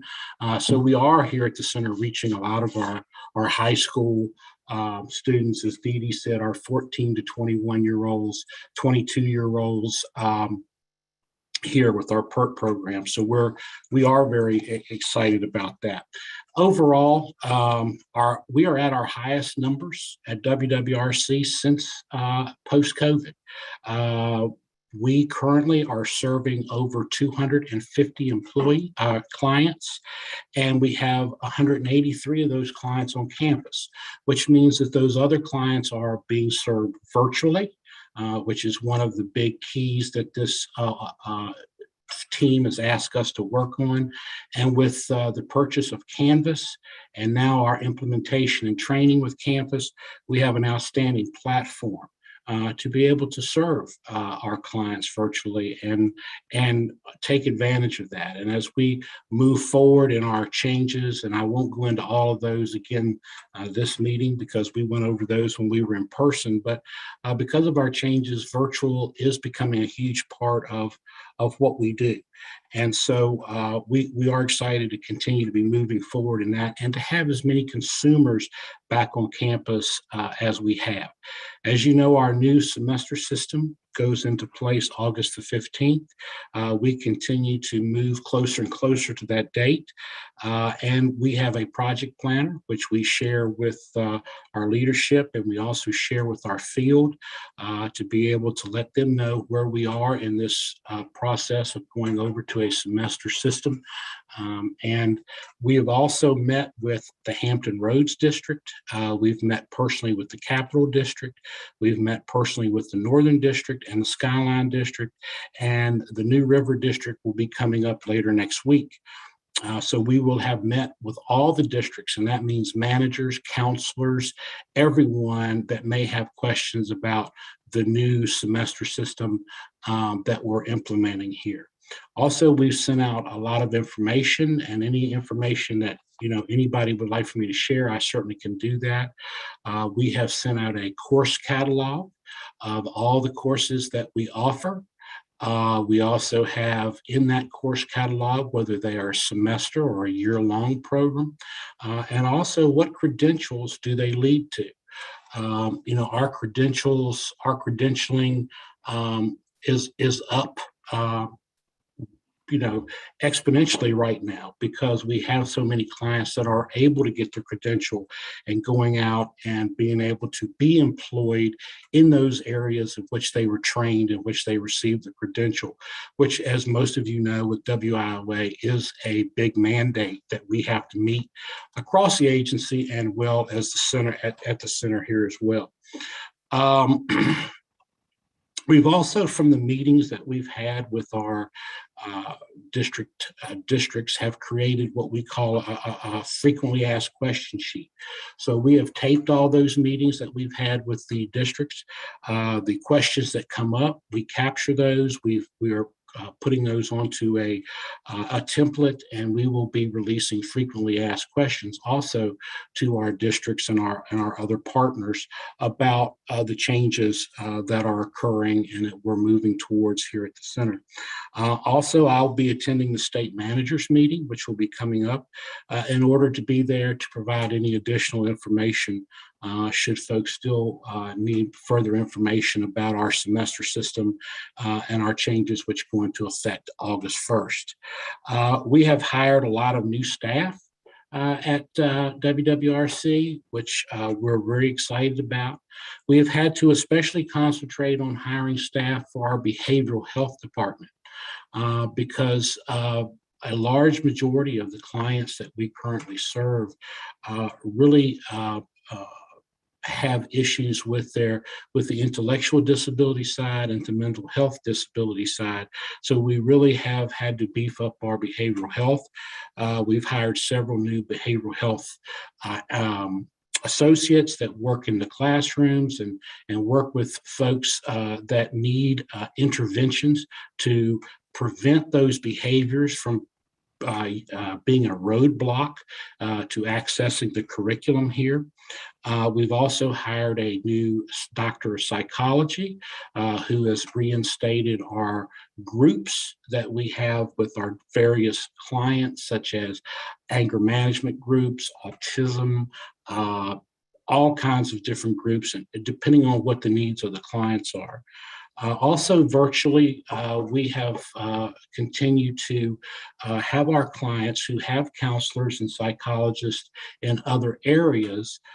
We encourage them to use our telehealth that we have here now to be able to continue to see the same psychologists and counselors, therapists that they normally had. And we try to supplement that, but we feel that the counselors that have known them in their communities for a long time are in a much better place to be able to serve their needs. So we do use a lot of virtual there with the telehealth as well. So the behavioral health area is really an area that has really started to grow for us. The other areas that we're hiring for is our campus life associates. Because we're 24/7, we have a lot of folks on campus. Part of our new curriculum is all of our clients will be exposed to recreational activities.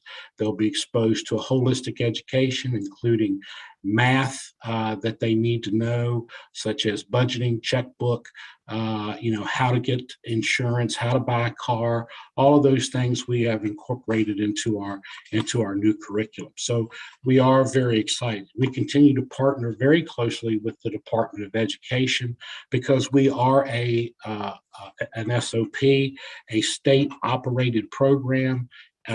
As part of our training program is a state-operated program. So we continue to discuss and share things with them, such as professional development, current events that may be occurring within the educational arena so that we can stay on top of that. Any legislation that may affect the service of our clients, we continue to work with them on licensure and getting the appropriate licensure for that. Just some current statistics. When I came here, we didn't keep a lot of statistics on the ethnic, race, ethnic, and gender breakdown of our clients. And I felt like that was something that we really needed to take a look at. So of our students on campus right now, currently, we have white non-Hispanic males, 41.2%. Make up our clients currently. White non-Hispanic females make up about 21.6%. Our Black African-American, not Hispanic origin is about 18.3% for males and 9.8% for females, for a total of 28.1%. And so we have some American Indian at about 0.7%, and because we have some American Indian that are also mixed in with other multiple races. So that's about 0.7% of the remaining group of our clients here. One of the concerns that the data continues to show us is that even though we may have clients who are trained and come out of the exact same program, for example, they may come out in materials handling and have a credential in logistics and go to work for a company that they're doing the logistics for. We tend to find that our females make about $1,000 less a year than does our male candidates. The discrepancy among African American white is not quite as much, but there is still some. But with this being Female History Month, I did want to just mention that one of the biggest disparities that we continue to see as we take a look at our data of our clients as they enter into the work field is that females tend to continue to make less for whatever reason for the exact same job. And when we bring our business groups in, that come in and tour and work with us, we ask those questions. Why is that? How can we change that? And so hopefully just by bringing attention to it, we can begin to make a difference in that particular area. So the other big item or group population that we have here that is not just increasing here, it's increasing across school systems and across the nation for that matter, is our population that has autism. So currently right now in our of all WWRC clients, about 34.8 are autistic. In our vocational training program, about 38% are autistic. And in our PrEP program, which is our program that gives our clients those soft skills to be prepared to go out into the workforce. That part of the curriculum, about 49.2% of those clients are autistic. So having to do the continual professional development on autism and all of those kinds of things is extremely important here, because those clients are coming in, and we really have to be prepared to be proactive prior to them coming in, so that we can make sure our teachers and everyone is prepared to be able to administer them a great education and in a setting that is comfortable for them. So that is the one thing that we, constantly continue to work with and train with our partners in the Department of Ed, local school systems, and all of the other places with our continued increased numbers of clients with autism. So with that, I don't have a lot.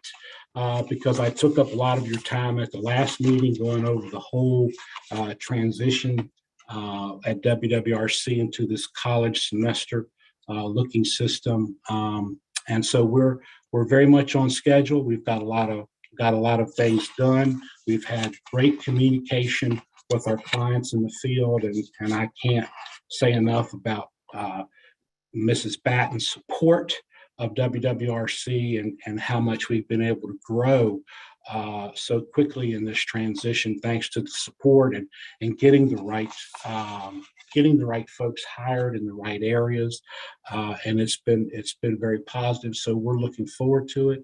But I would say our campus for the first time is really hopping again. When you walk out, you're seeing clients around, you're having conversations with them, and it's really nice compared to the very quiet, surreal sort of feeling when we were enduring COVID. But certainly things have really picked up here. So with that, I will answer whatever questions, if any, that you may have. And I certainly always appreciate the opportunity to chat with you all. I will say, Justin Spurlock, we're looking forward to his visit. He's coming up to the center, and he's going to meet with our leadership team. He's got some ideas about some different things in our area of auto mechanics, and we look forward to partnering with him and hearing what he's got to say at our executive committee. So, Mr. Ford, I do see your hands up. I'll be happy to try to answer your question.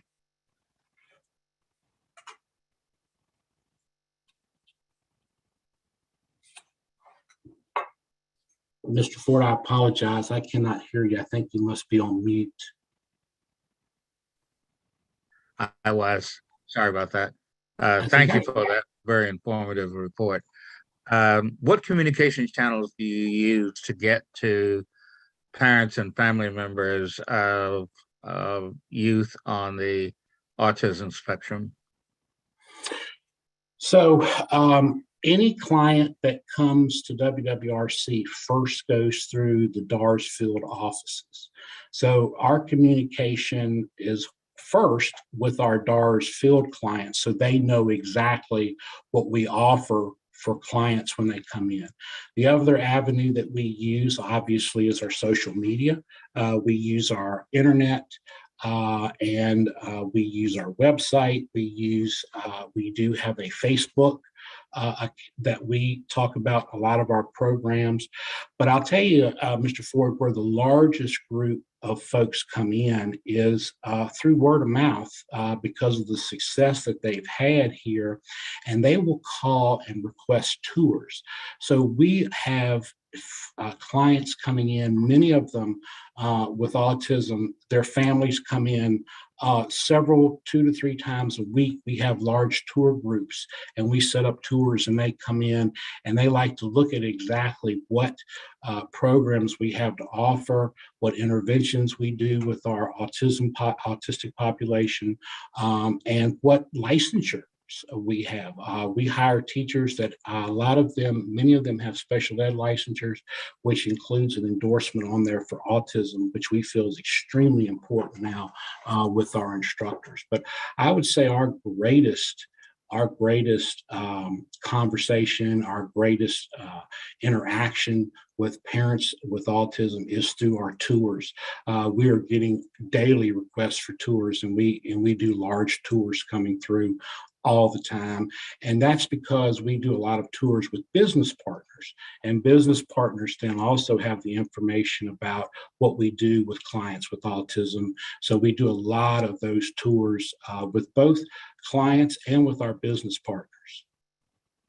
Well, I know that the autism community is one of the ones that has one of the most robust support group channels. Are you using those? We do. We do stay in contact with a lot of the autism advocate groups. We actually have several people here that reach out directly to them on as part of their job. We have a lady here by the name of Ginger Shiflett who works a lot with those autism groups, does a lot of those kinds of things with them, and has those channels. And I really can't go into a lot of detail about how we go about or how she goes about doing that. I just simply don't have the answer to that at the moment. I just know that what channels we're using, obviously we must be getting the word out, because it is the #1 largest growing population that we have here. Thank you. Yes, sir. Thank you and welcome.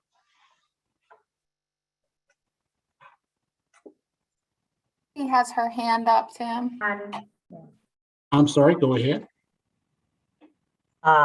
Did you call on me, Heidi? I just want to make sure. I couldn't hear the name. I Okay. did, yes. Okay. So just kind of a comment and an offer. First, it always makes me sad when I hear that parents are uncomfortable participating in IEP meetings for whatever reason. That is a huge focus of PEPC. We do parent trainings, sort of nonstop. This month, we're actually finishing up IEP University, as well as our Transition University. And so if you have any direct contact with parents who feel they need assistance in that process, please feel free to refer them to us. And secondly, looks like you're doing great things at WWRC. We do have a wide family audience. If you are ever interested in presenting a webinar on what's happening at WWRC, what your courses are, your new systems, sort of highlighting and marketing your programs, we would be happy to host a webinar for you to be able to reach families directly. So just something to keep in mind for the future. I know you're busy and have a lot going on, but I just wanted to throw that offer out.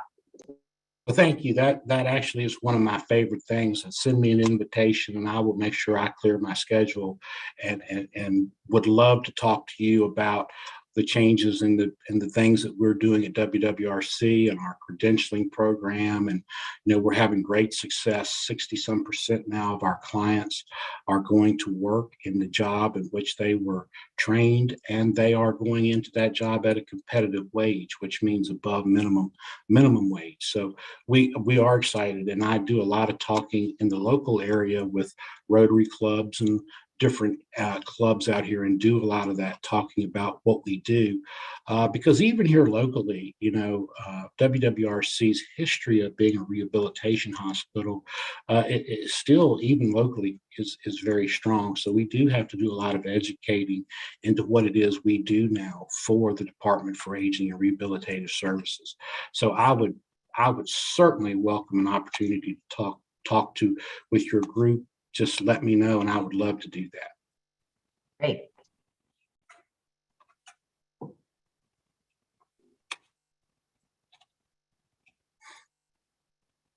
Well, I certainly, if there's no other question, I'm sorry.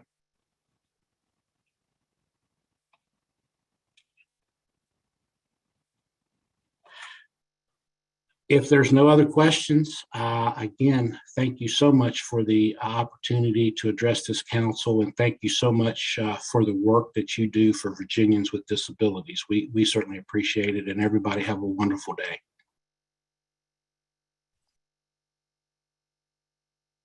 you, Mr. Woodward, and I won't have any questions for you today. I'll have everything for you tomorrow when I get up there to the center.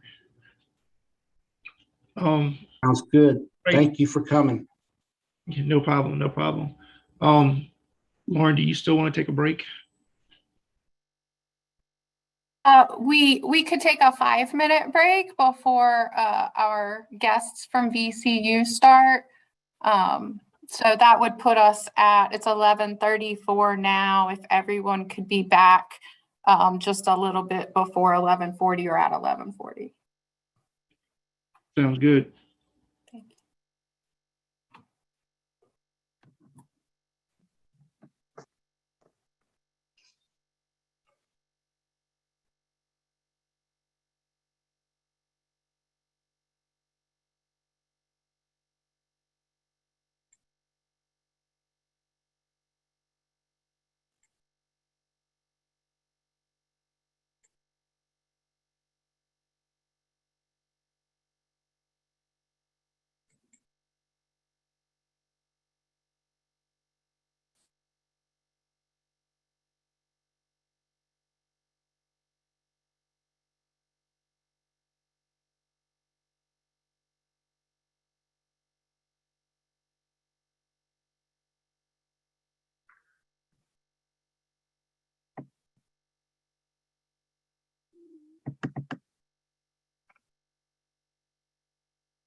Lauren, are our VCU presenters ready?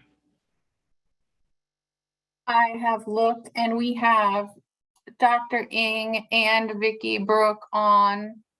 So yes, and Vicky's just turned her camera view on. So that's a yes. We good to go? I'm gonna stop sharing my screen. And you're gonna see me doing this more frequently than usual.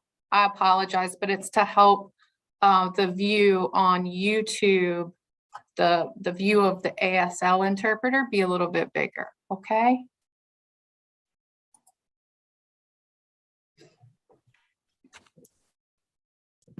Is everyone back? We good to go, Lauren? You can go ahead, Justin. All right. We'll move along with our comprehensive statewide needs assessment, and I'd like to welcome Dr. Catherine Ng and Vicky Brooke from the VCU Rehabilitation Research and Training Team. They have been working with the comprehensive statewide needs assessment subcommittee members, Garrett and Madeline. Welcome.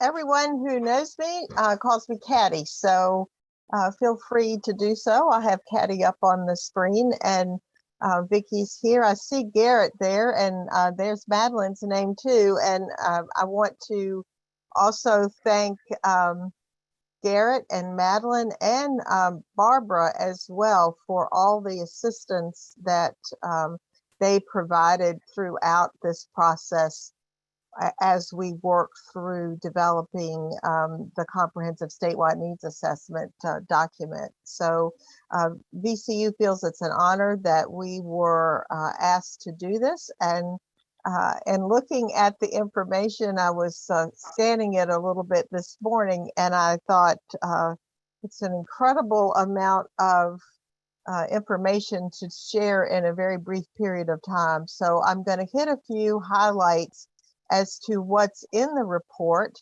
and then perhaps we could have a brief period of time for some questions if anybody has questions on the report.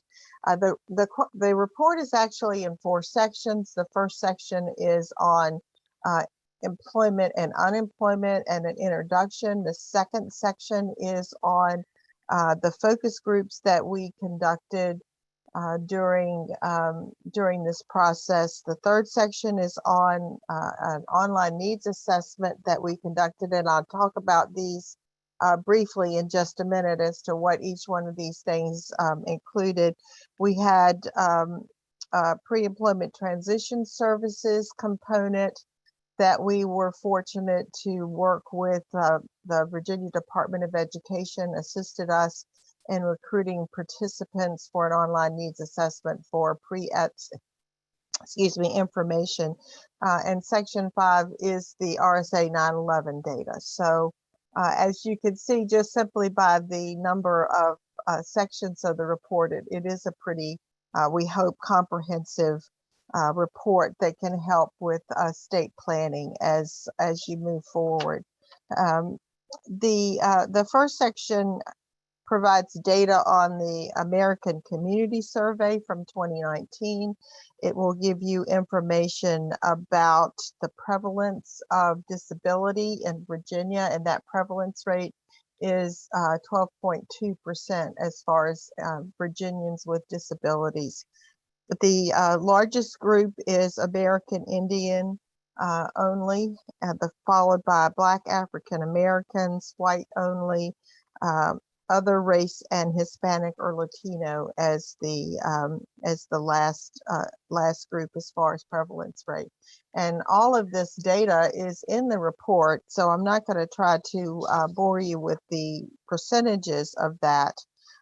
As far as disability prevalence in Virginia regarding disability, the ambulatory difficulty was the most prevalent, followed by cognitive impairments, independent living, hearing, vision, and self-care, just as a quick synopsis. So there's a tremendous amount of information about the prevalence of disability in Virginia in that first section, if you are interested in that information. As far as unemployment rate in Virginia, Virginia has a 3.2% unemployment rate, and that comes from the Bureau of Labor Statistics in 2022. And that actually is slightly lower than the national unemployment rate, which is 3.9% at this time. The report will also give you information on unemployment rates in the various districts of Virginia. As an example, in the Capital District, the highest unemployment rate, and this probably is not going to be a surprise to anyone who probably lives in Virginia, Petersburg having the highest unemployment rate as compared to other areas in the state. So there's information about unemployment rates. The unemployment rate for people with disabilities as of January 2022 is 10.8% in comparison to the unemployment rate for individuals without disabilities, which was 5.2% in 2021 and 4.3% in January. So if you're Dr. Ng, I'm sorry, Caddy, Yes. hang on one second. We're not showing captions anymore. So I Okay. need to make sure that we have those captions back before we move on. I'm sorry to have interrupted you. Oh, that's we've got fine. them back. Okay. You're good. Thank you. I apologize. Thank you, Lauren. Thank you too for all your help in getting all of our meetings together. That was much appreciated as well. Always my pleasure. Thank you, Caddy. It was really, I know Vicki would echo this sentiment. It was great working with Doris on this report. It was, you guys just made this an easy process. So it was really, really great. The second section of the document, you will find the focus group information. I worked through a lot of this particular part of the report as far as the analysis, which was done. So I'm probably the most familiar almost with this section of the document. And there were 3 focus groups that were organized.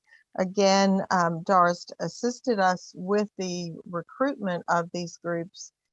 Thanks to Dale for sending out emails in this area, and also thanks to Donna Benessi for doing that as well. I didn't see Donna's name here, but as everybody knows who's probably participated in a focus group, they don't necessarily, the information doesn't generalize to everyone in the state of Virginia, but I think what's very interesting about the focus groups in comparison to the data that you'll see in the focus groups in the online needs assessment, as well as RSA 911 data, there are definitely themes that go across all of that information as you wade through the report. So I do think that the focus groups give sort of a voice to data that we don't have when we get to hear from the actual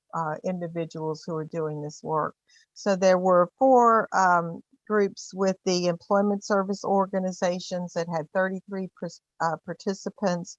We had 7 groups with 44 participants with VR counselors and VR DARS staff. And we had 25 participants in the groups that Vicki conducted for the individuals with disabilities and family members. So there's a lot of great information across, excuse me, those groups that I think if you have the time, you would enjoy looking at. I pulled out a couple of things that I thought were interesting, specifically from the Virginia DARS focus groups that you might find of interest. Each group had a structured set of questions. So all 7 groups, they were divided by the districts in the state. So each district had a representative focus group, as well as we had a couple of mixed focus groups to catch up on people who had volunteered to participate but could not participate during the time that those focus groups were scheduled. And the interesting thing about across common themes across all of those groups were unserved populations. The focus groups told us that previously incarcerated individuals who were homeless, English as a second language, and individuals who had substance abuse issues, that those were the people that the groups called out as who they thought were most unserved or underserved. Barriers to service, I think, will not be a surprise. Barbara had mentioned at one point when we were meeting that transportation usually rises to the top. And yes, indeed, that rose to the top of this as far as barriers to service, access to internet services, family support, and limited academic skills were other barriers to services that were identified. Counselors also talked about the size of their caseloads. There was a great deal of discussion about language accessibility to materials for individuals who English was their second language. When they discussed about ESOs, they said they had limited ESOs in their district. High staff turnover and competency issues were some of the concerns about that were noted during those focus groups. And so I felt like if you look at the way the data is offered in those focus group discussions, it will show you the themes for those discussions and what the participants considered were concerns. What we really wanted to conduct this focus groups, because the information that was gathered in the focus groups helped guide us develop the online needs assessments that were conducted. And as I said earlier, gave voice to some of the information that we found out within the actual online needs assessment, where people were responding to specific questions. So we had 3 online needs assessments that were conducted. Again, there's a great deal of data that was generated off of those online needs assessment. We did Virginia's DARS staff, we did ESOs, and we did pre-ed school personnel. And the DARS staff, we had 125 participants in the survey. We had predominantly VR counselors that responded to that survey. For the ESOs, we had 33 participants, and predominantly the agency CEOs and program managers were the ones that replied to that. And the pre-ed school personnel, that those were transition teachers, transition coordinators, and administrators that replied to that survey. Just real quickly, a couple of highlights from the DARS staff needs assessment. The majority were female. They were white, and almost 80% of the participants were white, while were female. I didn't mean to say white, and 16.9% were male. And the predominant number of participants were white Caucasian at almost 70%. And that was followed by Black African American at 22.6%. So that just gives you an idea of who responded to the survey. When they were asked things like, who do you serve? What are their barriers to service? What is the quality of services? What do you think? Who is most underserved on your caseloads? Were some of the typical questions that were asked. When asked about the population that they felt was the most unserved or underserved, they replied veterans at about 30%. And then it really went down from there. It was interesting, if you cross-reference that information with the focus groups, they too discuss veterans as being an unserved population. But one thing that the focus group participants talked about was the fact that they were probably going to the VA for services as opposed to coming to DARS for services. So kind of interesting to cross-reference some of this information. the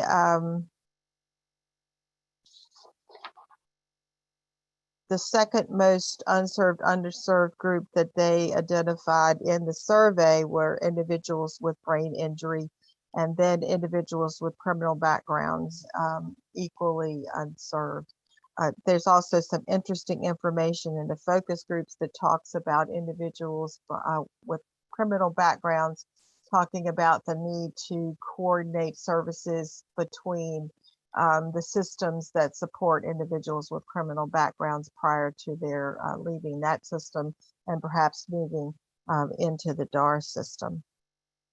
When talking about unmet service needs, transportation rose to the top of that list again, but they also recognize that individuals with mental health treatment needs, that those services needed to be improved, as well as customized employment and substance abuse treatment.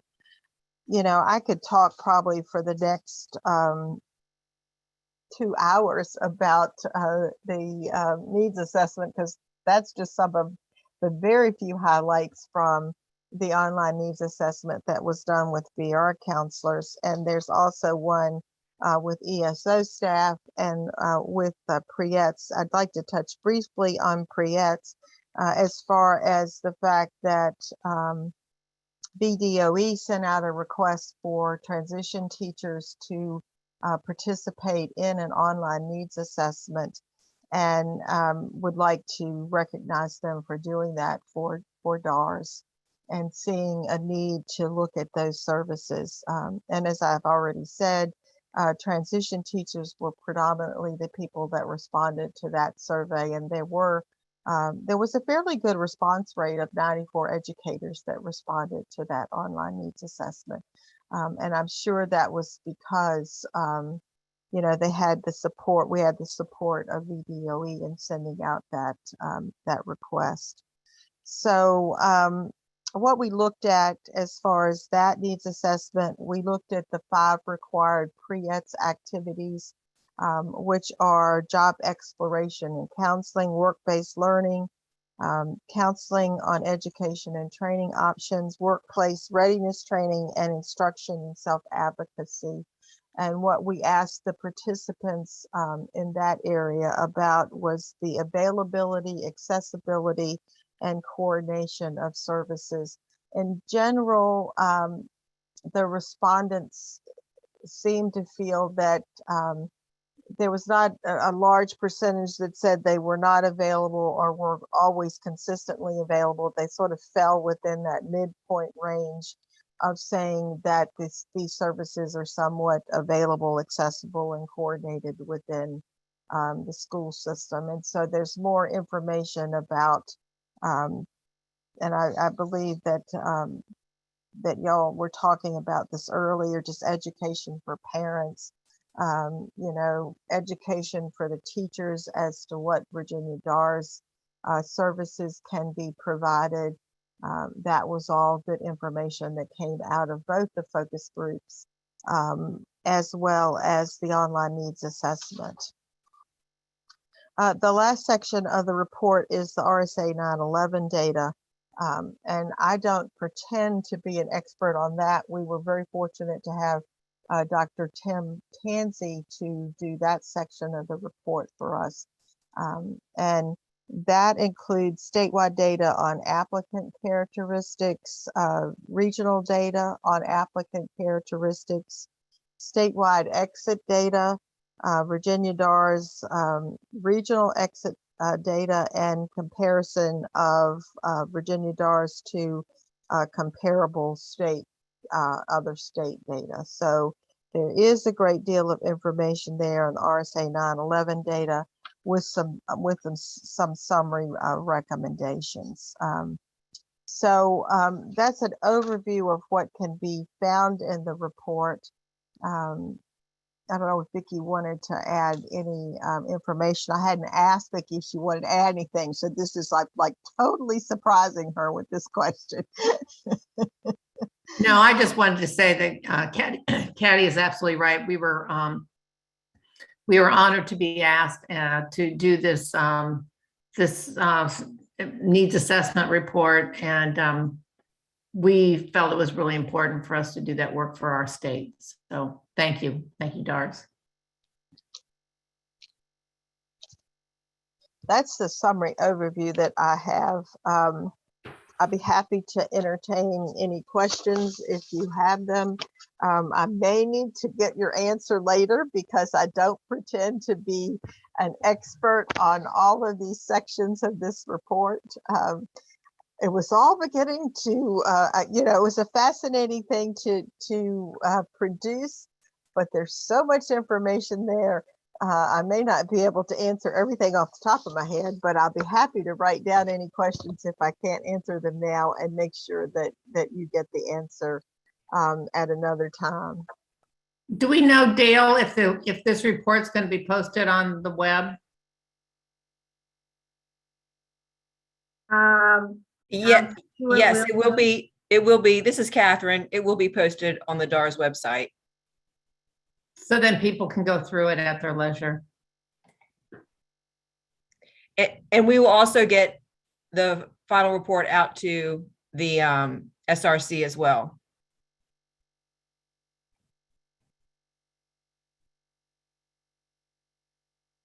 Hopefully you'll do it electronically. You're killing a lot of trees with that report. Yes. I think Kathy was saying something, but her lips were moving, but we couldn't hear her. Kathy, did you want to say something? Yes, this is Kathy Hayfield. I want to thank you both for your work on this. It is an extremely comprehensive needs assessment report. The council members have not received it yet, I understand. And so I would like to ask if you would be willing to come back at a future meeting when we've all had more of a chance to digest it and to talk through some of your recommendations as well. Oh, absolutely. We'd be happy to do that. Yep.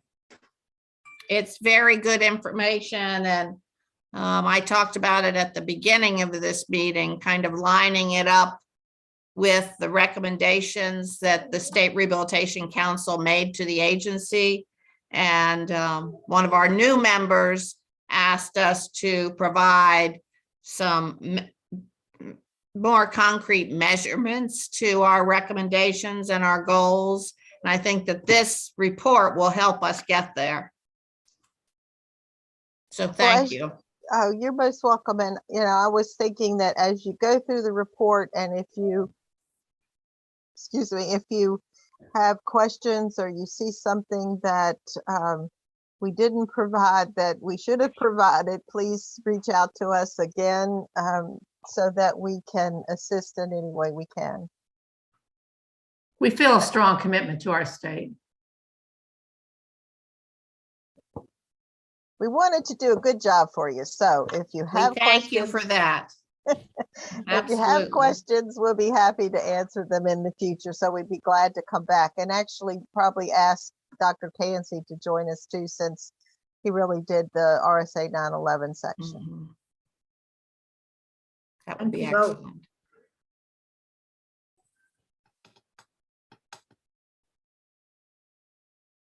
And maybe we'll be in person then.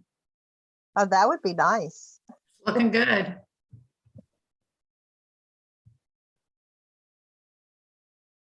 Any other comments?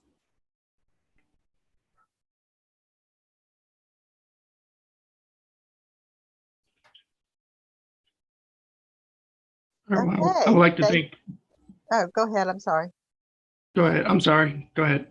I was just going to say thank you again and leave, but go right ahead. Who is that? Justin. It was Justin. Well, I'd like to thank Dr. Ying and Vicki Brooke for their report and their assessment updates. Are there any more questions or comments? If not, we'll move on to the next item, which will be nominations and election for our vacancies. Lauren, do you have anything you want to speak on this before I go into it? I have shared my screen. Is everybody able to see the screen? All right. This lays out your nominations and elections. And Justin, I think you have this covered. I'm gonna, oh, Kathy, did you have something to say? I'm sorry. I was talking to my dog. Hi, dog. Love animals. So Justin, I'm gonna turn it over to you. Just remember that we'll be using roll call vote, okay? Good. Well, when Daniel left the council before the end of his term, the bylaws state that vice chair, which was me at the time, assumes the role of the chairperson. So we need to fill my old position as a vice chair in any position that may come up. If the member at large is voted into the vice chair role, there will be a regular annual election in August for terms beginning in October. This election will ensure all executive committee positions are filled until their regularly scheduled election is in August. So right now we'll take any nominations. You can nominate yourself or someone else from the floor for the vice chair. This is Madeline Nunley. I'll throw my hat in for vice chair. I would Thank you, second Madeline. Madeline's nomination. I believe she offers great insights from different perspectives. Thank you, Billy.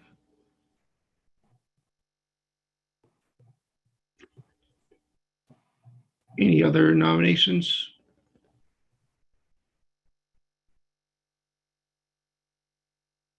So Lauren, I think this is where I turn over to you for a roll call. All right, and we are doing a roll call vote to based on Billy's second for Madeline to take over the position of vice chair. If you agree, please say yes. If not, say no. All right, we're gonna start. Aaron Bassard. Yes. Garrett Brumfield. Yes. Frederick Ford. Yes. Karen Carney. Yes. Heidi Lawyer. Yes.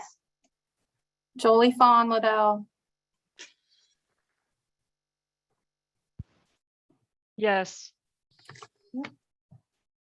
Madeline Nunnally. Yes. I figured that would be a yes. That's an easy one. Justin Spurlock.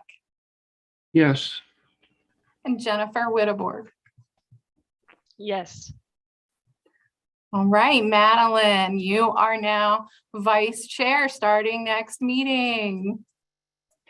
So this leaves, Madeline, you had been serving in a member at large position. So what this does is this now triggers nominations for the vacant member at large position. So if you all could proceed with nominations from the floor for that vacancy.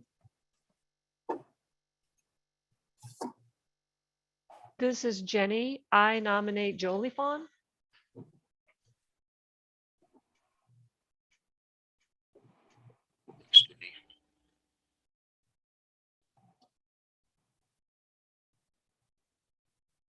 Jolie Fawn, would you be willing to serve in the member at large position?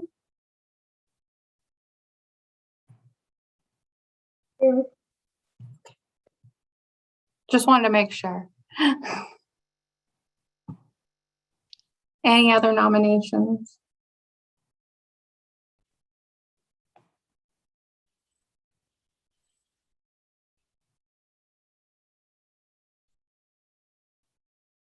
All right, I'm going to do roll call vote again.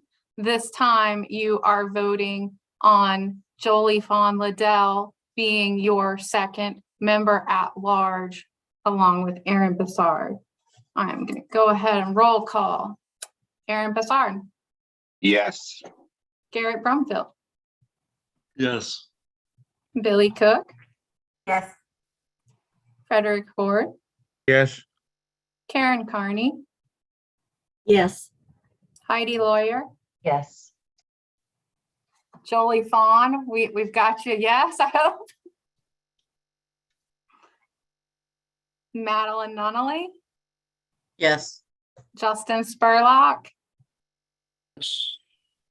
and Jennifer Whitaberg nominated you. So I'm assuming, Jennifer, is this a yes? Yes. Excellent job. Thank you all. Your executive committee is now fully staffed.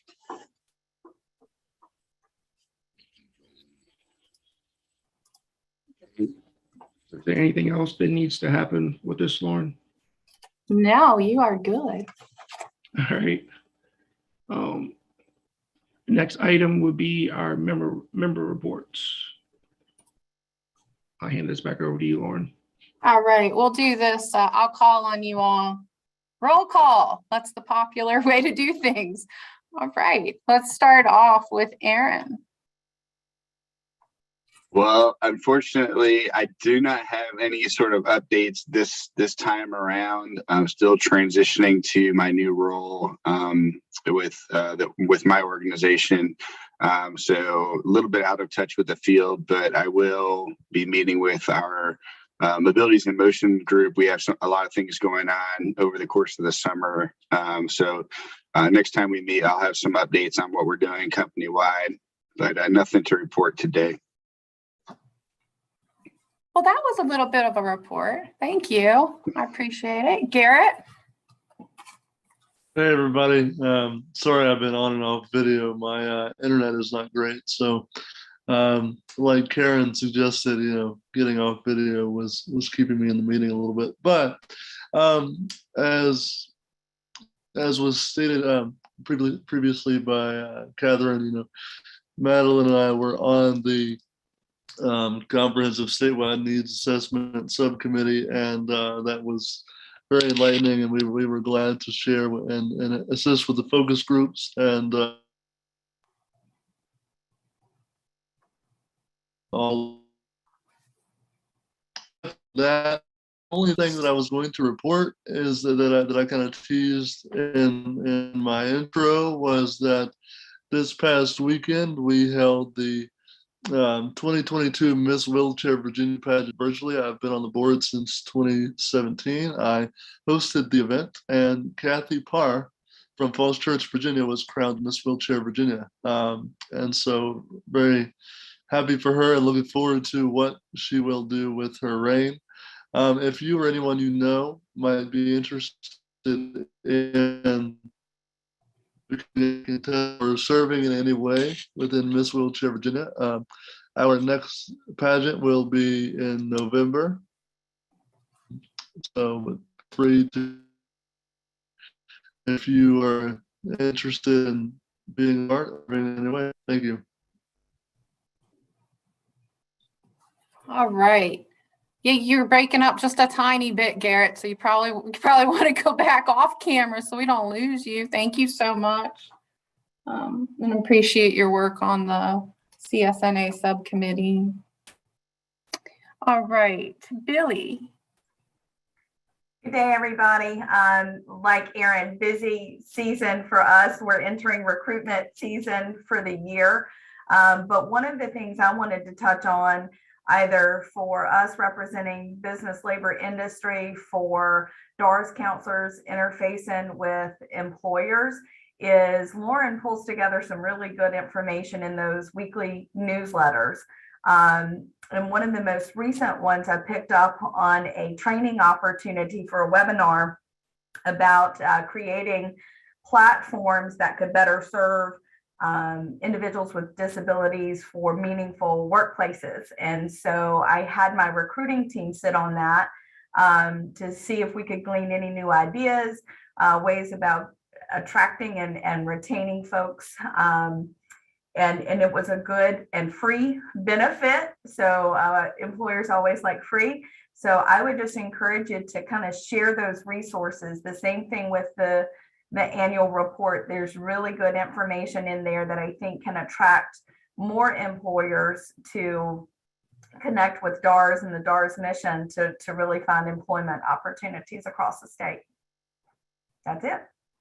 And thanks, Billy. Thanks also for the shout out and all your hard work on the annual report. Good job. Thank you. All right. Frederick.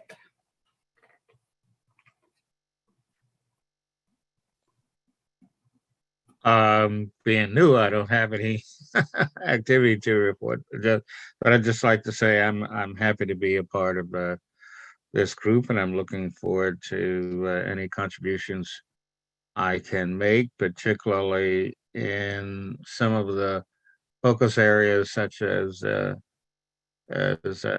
equity, diversity, and I'm also particularly interested in the in making sure that we are fully reaching out to underserved communities and making everybody aware of the services that are available. So thank you for having me here. Thank you so much for being here. We're off to a great start, and I think that as you feel comfortable, you member reports, you can report whatever you like during this time. This is you all's time. So, and if you don't have anything, don't ever feel bad. It's not a must. So thank you so much, Frederick, for being here. Karen. Well, okay, I'm going to leave my video off because I've been experiencing problems and I'm never sure if it's me or another person's internet connection. So in January, the feds published a Federal Register notice announcing the availability of $4.5 million for the independent living service programs to support the cost of wages and benefits for additional public health professionals. At the January 20th meeting, the council worked to ensure that the CILs would be able to take advantage of that funding. And so we asked DARS to submit a letter of assurance, which they did. And I believe, if I'm not mistaken, Lauren, we got the amount that was going to be coming to the state, and I believe it was going to give each of the 11 state-funded CILs about $10,000. Am I right? That is correct. That's the amount that still has to go through the budget process in Virginia's legislation. But yes, that is the slated amount. All right.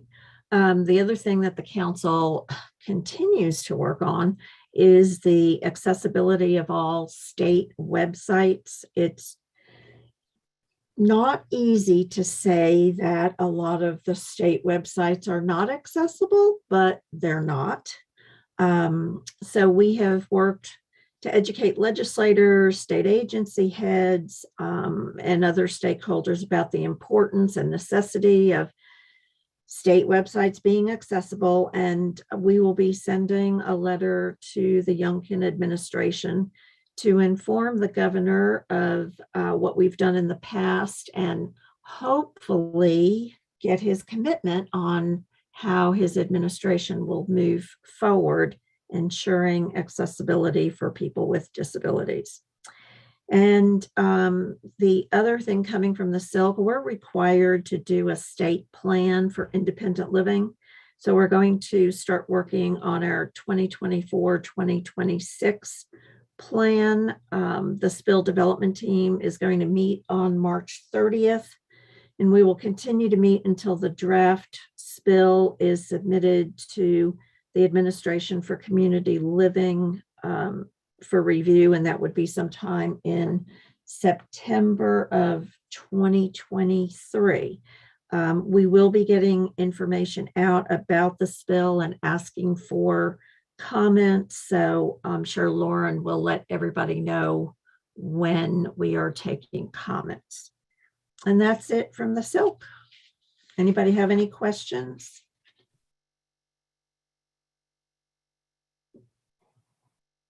Thanks, Karen. And yes, if you want to know what's happening on either side, check out the newsletter on Thursdays. It's taking a short break right now, but any public comment opportunities are going to be in that newsletter. So it's an easy way for you to share it. And the newsletter is, I ensure that it is accessible. So if you share it, it's already accessible, both versions. Thanks so much, Karen. All right, we are on to Heidi. Hi, and that's my son's hand. He just got home from work, and touching my hair is the first thing that happens when he gets home from work. So I think I had mentioned to you that our Transition University is finishing up this month, as is our IEP University. We'll be repeating Transition University in June and hopefully IEP University in August. They're both really great trainings for families in particular, but professionals also attend those trainings. We currently are also working under our contract with the Virginia Department of Education to develop an online parent advocacy training. Excuse me. So that should be complete hopefully by the early summer. I'm not sure when exactly that's going to run. We have finished publication of 6 different booklets on supported decision-making. Excuse me, 1 second. That we worked with Jonathan Martinez on. And they covered different areas like supported decision-making in healthcare and VR and special education. And I appreciate, we worked with Leah Mills here at DARS to help refine the booklet on supported decision-making in VR to make sure that was accurate. So thank you, Leah. We have our supported decision-making in VR webinar is actually tomorrow evening. We are also working, as you all are, so sorry, on outreach to Native American populations. We were part of a collaborative, a national collaborative, and it's been slow going. It is a challenging population. We also had the opportunity to confer with your director of VR services, whose name I'm blanking on, because she has a long history of working with that population in her previous state of Oregon. So it was great. Yes, Julie. So it was great to make that connection as well. And we have a number of publications or resources that you all might find interesting.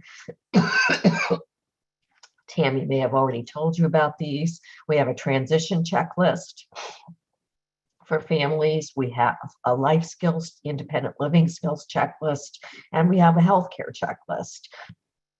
And folks seem to be finding those valuable. And finally, it's my allergies. I'm not actually sick. We have a number of other resources we've been developing for youth and families. We have fact sheets on person-centered planning and on self-advocacy and transition IEPs.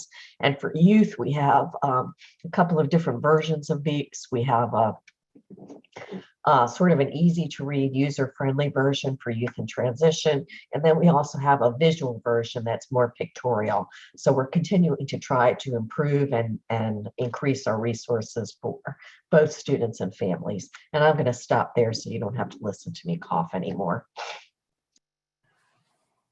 Thank you so much, Heidi. I'm so sorry we've thrown you into a coughing fit. Hope that you don't cough the rest of the meeting in silence on mute. I'm so sorry. Thank you so much for that update. Jolie Fawn.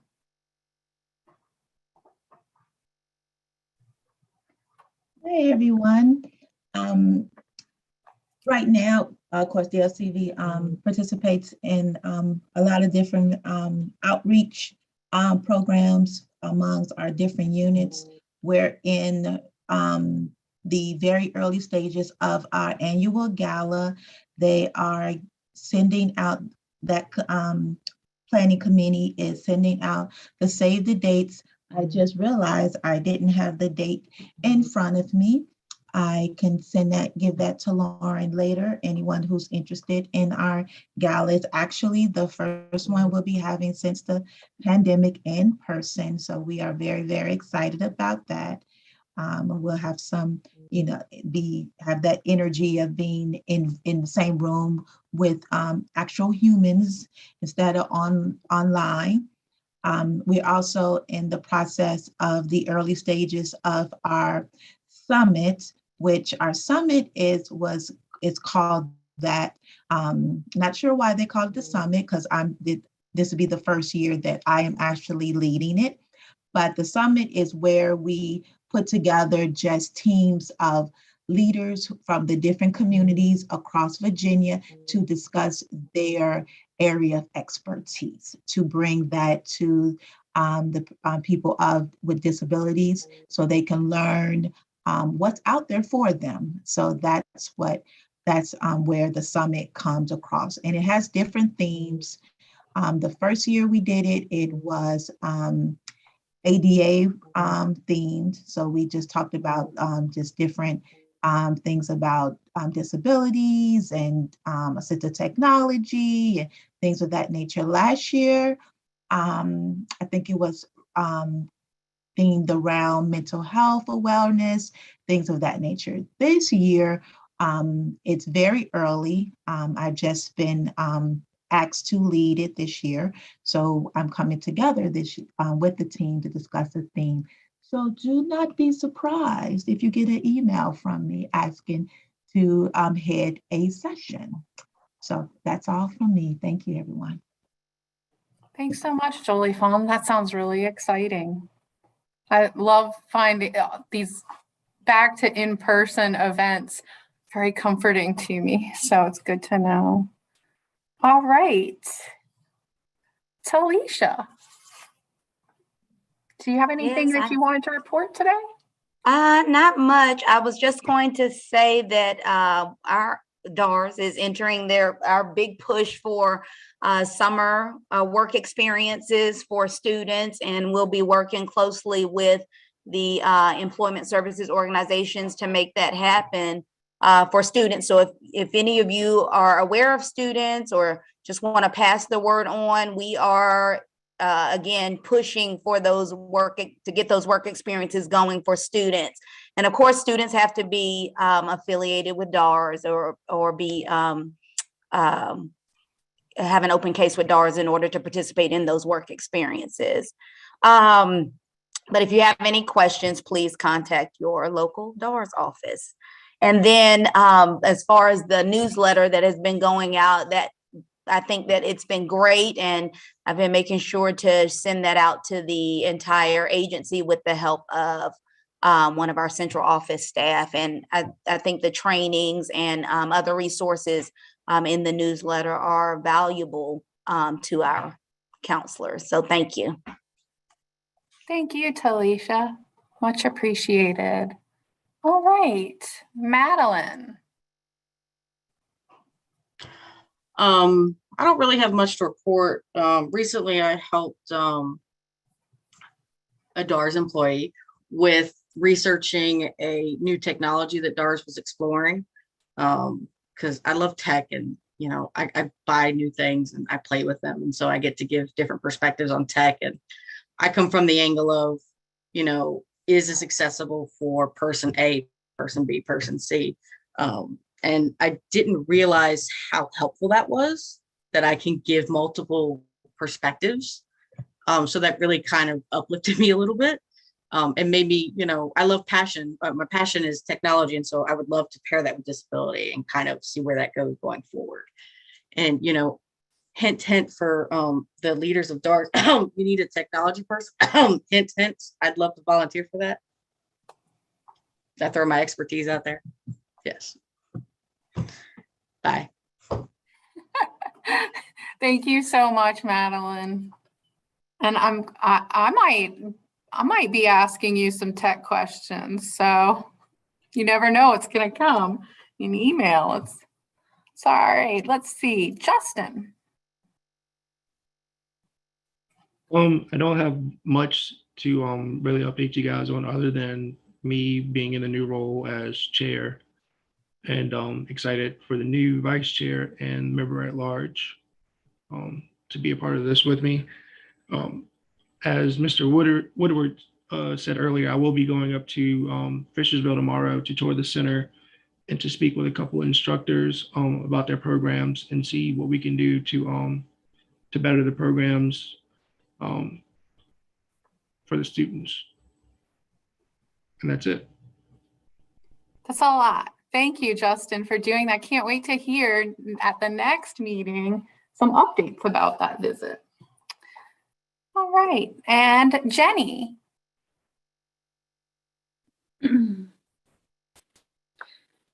So do you want to pin so I am visible on YouTube, please?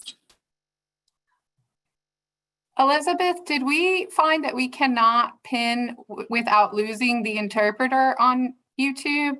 If Betsy or Elizabeth could help me with this. Yeah, we can only spotlight one person at a time. You can just have me on because I will be signing. You won't need the interpreter in that moment. Gotcha. That will work. Okay, great. Well, thank you all. My name is Jenny Witteborg, and I am here as a representative for the Virginia Association of the Deaf. I do have good news that the bill we have been working on since 2017 will become law. It has passed the House and the Senate. It's been signed by the Speaker of the House and President of the Senate, so we are very excited for that. Oh, hold on. So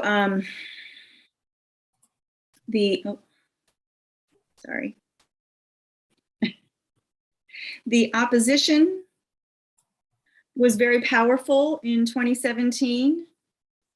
Department of Education, DBHDS, we had strong opposition from them, from AG Bell, from ASHA, from Eddie. They all were very much opposed to our bill.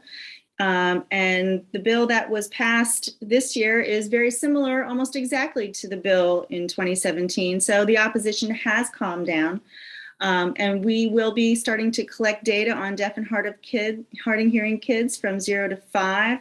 That's such a low incidence group, but a high prevalence of language deprivation, which is really devastating to the community. That data will impact DARS and their people that they work with. If they don't have language access before the age of 5, their ability to, get a driver's license, to be gainfully employed is certainly affected. So we feel very positive and very excited that this bill has been passed. A big issue for VAD during this process was access. It was very, very difficult. So many ADA violations that we saw. And even today, I'll have to say I had 3 or 4 deaf friends want to participate and watch this meeting on YouTube. One of them is deafblind, and they were set up for it, but the technology was really not there for them. So please let me know how I can be a help and help you get better technology and access. So that's all I have for now. Thank you very much. Thank you. Now we should pin back to the interpreter, please. Gotcha. I am replacing the spotlight. Gotcha. Thank you so much, Jenny. And I'll just tell the entire council, I have been communicating with Jenny throughout the meeting on possible solutions and ways that we can improve the access to the public view, the YouTube view. One of the things that I've done to simplify it is stop screen sharing for a majority of the meeting, and that helps the view on YouTube. But I'm going to be working not only with Jenny, but with all our folks here at DARS to see what solutions we can come up with. And I really appreciate Jenny always holding us accountable and making sure that the intended access that we want to be there is actually there. So thank you, Jenny. I'm going to turn it right back over to you, Justin. Thank you, Lauren, and thank everybody for their updates. So next we have our legislative update. by Catherine Harrison.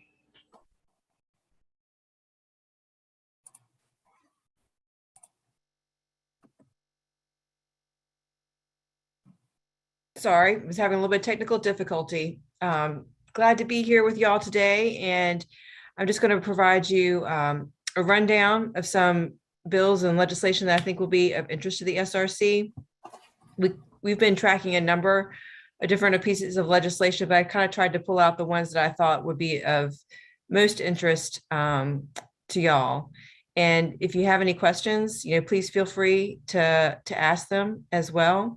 And I wanted to go ahead and jump right in. There weren't a whole lot this year that around workforce, where there were a number of workforce bills, but there, those of you that may be of interest, or kind of, this just wasn't the year for those, but I did want to bring your attention to House Bill 676, which was patroned by Delegate Hope. And this would have addressed the paying of subminimum wage. Right now, currently in the Code of Virginia, there's a provision under the definition of employee, and there's an exception. They have a list of exceptions of individuals who are not considered an employee. And someone who's paid under the Fair Labor Standards Act 14C is not considered an employee. By removing that exception, it would have required that folks be paid at least minimum wage. That was laid on the table in Commerce and Energy this year, but I expect that we'll probably see that one coming back again as well. And I know Delegate Hope has been, a champion of similar legislation in the past. A bill that did get through deals with the Virginia Board for Workforce Development, is to prepare recommendations for creating a primary office on apprenticeship programs. And this is, they're also one of our workforce partners, and they're supposed to be working with DOLE, which is Department of Labor and Industry, Department of Education, Secretaries of Labor, and Commerce and Trade. And apprenticeships are something that, particularly around, pathways and that we've been working to support. So something that we'll be keeping an eye on as well. There were a number of minimum wage bills that were introduced this year, but really no movement in that area. So, and Heidi, I appreciate, it's good to see you again. And I appreciate you bringing up the guardianship issue. I know some of you are familiar with a study that was done this past year by the Joint Legislative Audit and Review Commission. And they did a very comprehensive study around guardianship in Virginia. And out of that study, there were numerous recommendations that came out. And as a little bit of a background, so DARS receives funding to operate through local providers, the Public Guardianship Program, which has its own set of regulations and has additional safeguards and oversight that are not that's not applicable to folks who have private guardians. So just a little bit of a background on that, because there sometimes is some confusion between those. But anyway, I won't go into all the details, but there were a number of bills. There was an omnibus bill was carried by Senator McPike, Senate Bill 514. And in his original version, he had numerous provisions in them. So for example, it would require training for guardians, as well as which currently they're not required to have, as well as DARS being responsible for providing that guardianship training.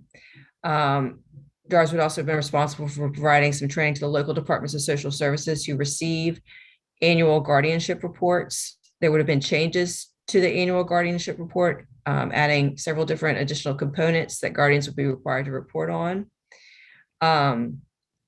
DARS would have also had to create this sort of new office that would have been taking referrals, sort of almost like a navigator for guardianships, which we have previously not have really gone into the realm of private guardians.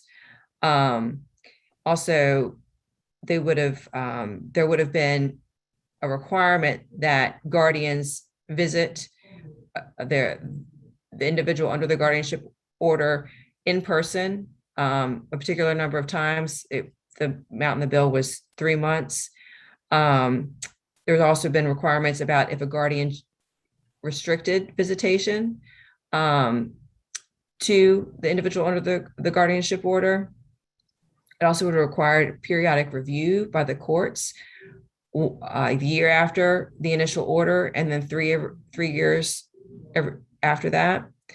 Also would have been requirements about the notice of the guardianship hearing, as well as different requirements for the guardian ad litem in response to the individual going through the guardianship proceedings if they wanted representation or counsel.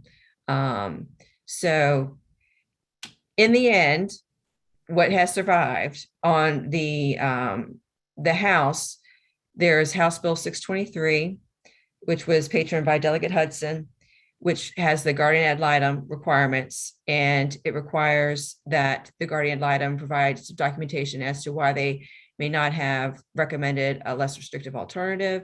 It also requires them to notify the court if the individual requests counsel. So some additional safeguards to see if there are less restrictive alternatives. House Bill 1212, which was Delegate Glass's bill, add some additional language to the notice of when an individual, the proceeding goes forth for a guardianship, so that individuals who are notified also know that they can become a party to the proceedings as well. And then we also had House Bill 634, which originally dealt with having the requirements for in-person visitation by the guardian.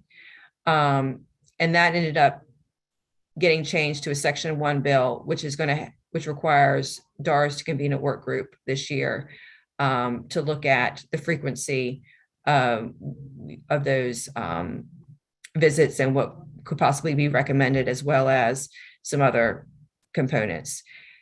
On the Senate side, it included the bill that 514 that got through includes the provisions related to the guardian ad litem and the notice of the hearing. And it also includes changes to the annual report that the guardian must file. So that's what those bills went back and forth and back and forth, back and forth this year, but that's what has ended up coming out. So I expect we'll probably see more bills about guardianship next year as well, as there was a long list of recommendations from JLARC. And there have been folks who've been working on this for a number of years. And I think this is sort of gives, I think, more concrete action steps from the JLARC report that folks can use. So also wanted to make you aware of course, with the budget, we don't have one yet, so we'll see what comes of that. On the House side, there were not any budget amendments directly impacting the provision of VR services. There was a budget amendment that impacts DARS with continuing the work on the aging services work group, which had looked at various options for aging services, whether it's creating a separate agency as it used to be years ago, or elevating it in some other way within the department, or other methods too. And language was also included on the House side as well. On the House side, the committee report also included some language around the employment, ESO-SC, the Employment Services Organization Steering Committee, having them expand the breadth of their charge as to what they would be looking at in those committee meetings, to pretty much include anything that the ESOs would have an interest in as providers. There's also a budget amendment in there about increasing the rate for employment services organizations with a cost of living increase built in there. So, and as we are on electronic meeting, I did want to bring up another, because we frequently get various questions about electronic meetings and FOIA, and it's been sort of a brand new frontier with the pandemic and folks learning how to navigate. And we've had emergency orders, and we've had budget language in the past, changing and providing some different options. And so we'll be digging more into this, but a bill did pass, which would allow boards and commissions to meet up to 25% of their meetings, which for y'all would be one meeting a year, virtually, without being during a pandemic or under an emergency order. Really, it's not a pandemic, it's the emergency order. A governor issues an emergency order or state of emergency. Excuse me. So there are also, as is always the case with FOIA, there are also a lot of caveats with that, but I did want to make sure that y'all were aware of that as well. And of course, we'll be working with y'all to work through those for future meetings if it's something the commission wishes to pursue, or this council wishes to pursue. And I'd be happy to answer any questions that folks may have. And I did want to address the guardianship issue that Heidi brought up. And Heidi, thank you for bringing that up, because we had a couple of years ago, we were having issues with, I think, folks using legal decision-making in ways that were questionable. So we actually require that counselors get a copy, whether it's the power of attorney or the guardianship order, because not all guardianship orders are the same. There are limited guardians who only have authority in certain areas, and same thing with power of attorneys, to make sure that we are respecting and honoring the rights of our clients, and that they aren't being overridden. So, like I said, I'm happy to answer any questions folks have. Catherine, I have a question about the recognition. I certainly understand why you would need a copy of the guardianship order or POA to make sure you know exactly what you can disclose. Now that supported decision-making agreements are in the law and will be forthcoming, I assume that DARS will be recognizing those as well as another option for decision-making for clients. Absolutely, yeah.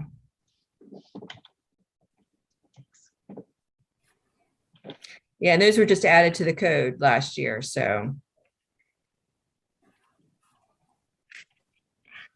Frederick has his hand up. Frederick, Yes. did you have a question? Yes, I happened to be at the Capitol last Monday with a group of students in a mentoring program, and we were in both the House and the Senate sessions, and I received, of course, the calendar for the day of listing all of the bills in each. There was a House Bill 427 and a Senate bill that related to that, but I had it here, but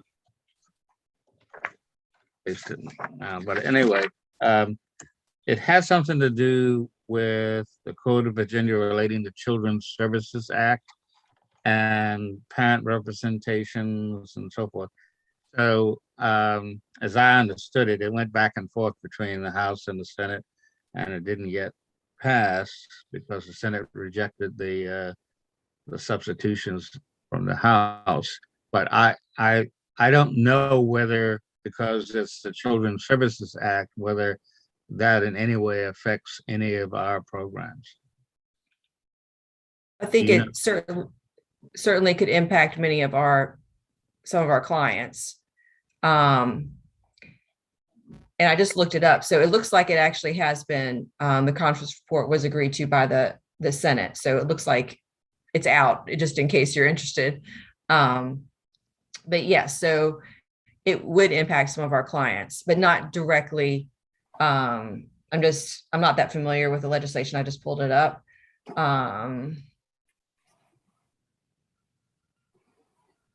So Catherine? Yeah, I don't think that that's directly impacting DARS, that particular bill. Okay, thank you. Mhm.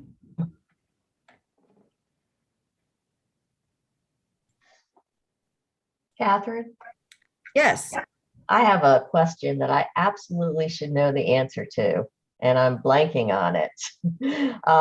If something went to conference, session adjourned on Saturday, and there was no result. I'm sorry, Heidi, you kind of blinked out there and I didn't get what you were saying. Okay, can you hear me now?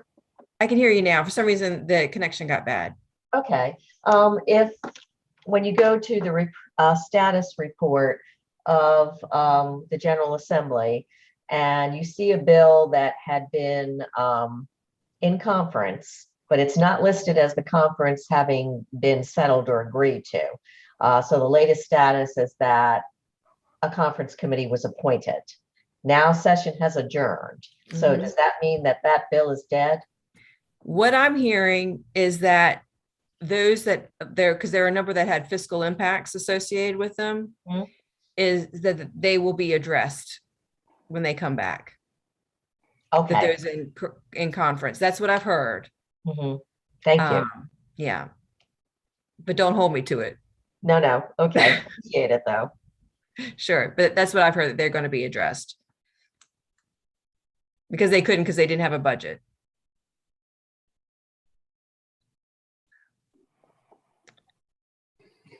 Any more questions?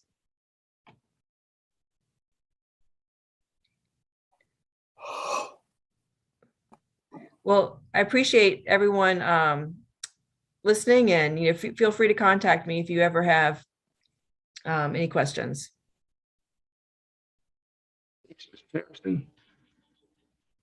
Lauren, do we need to take another break or are we good to go? You have 2 more items. We're gonna have to keep going. I'm afraid that we won't make it through otherwise. Okay. All right, so next up is my hearing officer contract update, and they'll be presented by Elizabeth Pataka. Sorry if I pronounced it wrong. No, you're good, Justin. Good job. For our new members, I'm Elizabeth Pataka. I work in the policy division as the VR appeals coordinator. So a quick overview is that if our consumer disagrees with a decision that is made about their case, they're allowed a certain window to appeal that decision. So we keep some impartial hearing officers on contract, and those are the ones that will hear the case. Currently, we have 3 officers, but 1 will finish the duration of their contract at the end of September. So in order to have more people available to us, we wanted to go out again to hire at least 1 more hearing officer. Some of you may remember that we did this a couple years ago. We put out a bid, we get responses in a certain amount of time. Once procurement has looked through those, they give them to us. It comes with a writing sample based off of a case study that the hearing officer is given. So we will need 1 person and 1 backup from this council to review those case studies with us. We will meet together in a subcommittee with similar members from the Department for Blind and Vision Impaired, who we share our hearing officers with. We will all come together to meet to talk about that, see if we have any concerns, and vote on whether or not we'd like to offer a contract to those individuals. So if nobody has any questions about that, we just need a couple volunteers to serve on that subcommittee. I think last time it took about 30 minutes and we were able to meet online. So we'll try to make it as easy as possible for you. I'll do it. Jolie Fawn, you'd like to volunteer? Yes. Okay. All right. And Frederick, you'd like to volunteer as a backup, correct, Elizabeth? Yes. Okay. And Elizabeth, just to be sure, this meeting, it will be virtual or in person? We can do whatever works. I know last time we met virtually, it may have been because of the pandemic. Yeah. I think it's going to depend upon where we are with the state of emergency as to what's allowable or not. Okay. That's what I wanted to make sure of. Thank you. It still shouldn't take more than about 30 minutes. I see No. Heidi's hands up. Yeah, just as an FYI, at the DBVI SRC meeting on Friday, they did tell their volunteers the meeting would be virtual. So just FYI. Okay, thank you, Heidi. Jolie Fawn, did you have something? Oh, I'm sorry. I was on it last time and we met, it was due to the pandemic online. Okay, so it will depend most likely, but you'll get more details as long as you're okay to meet either way. I just want to be sure we're covered and you know what you're getting into. We've got Jolie Fawn and Frederick serving as a backup. Catherine? I was gonna say in the past, they've met in the DARS central office. Yes. Previously before that. And we're looking in the July, August timeframe for that meeting. Okay. All right, great. Thank you so much, Jolie Fawn and Frederick, for volunteering.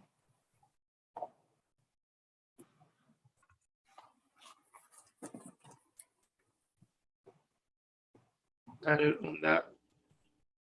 Lauren. Back to you, Justin. All right, sounds good. So it looks like we have one more item, and that is our combined state plan update, and that'll be presented by Leah Mills. And I'm gonna share my screen for this portion.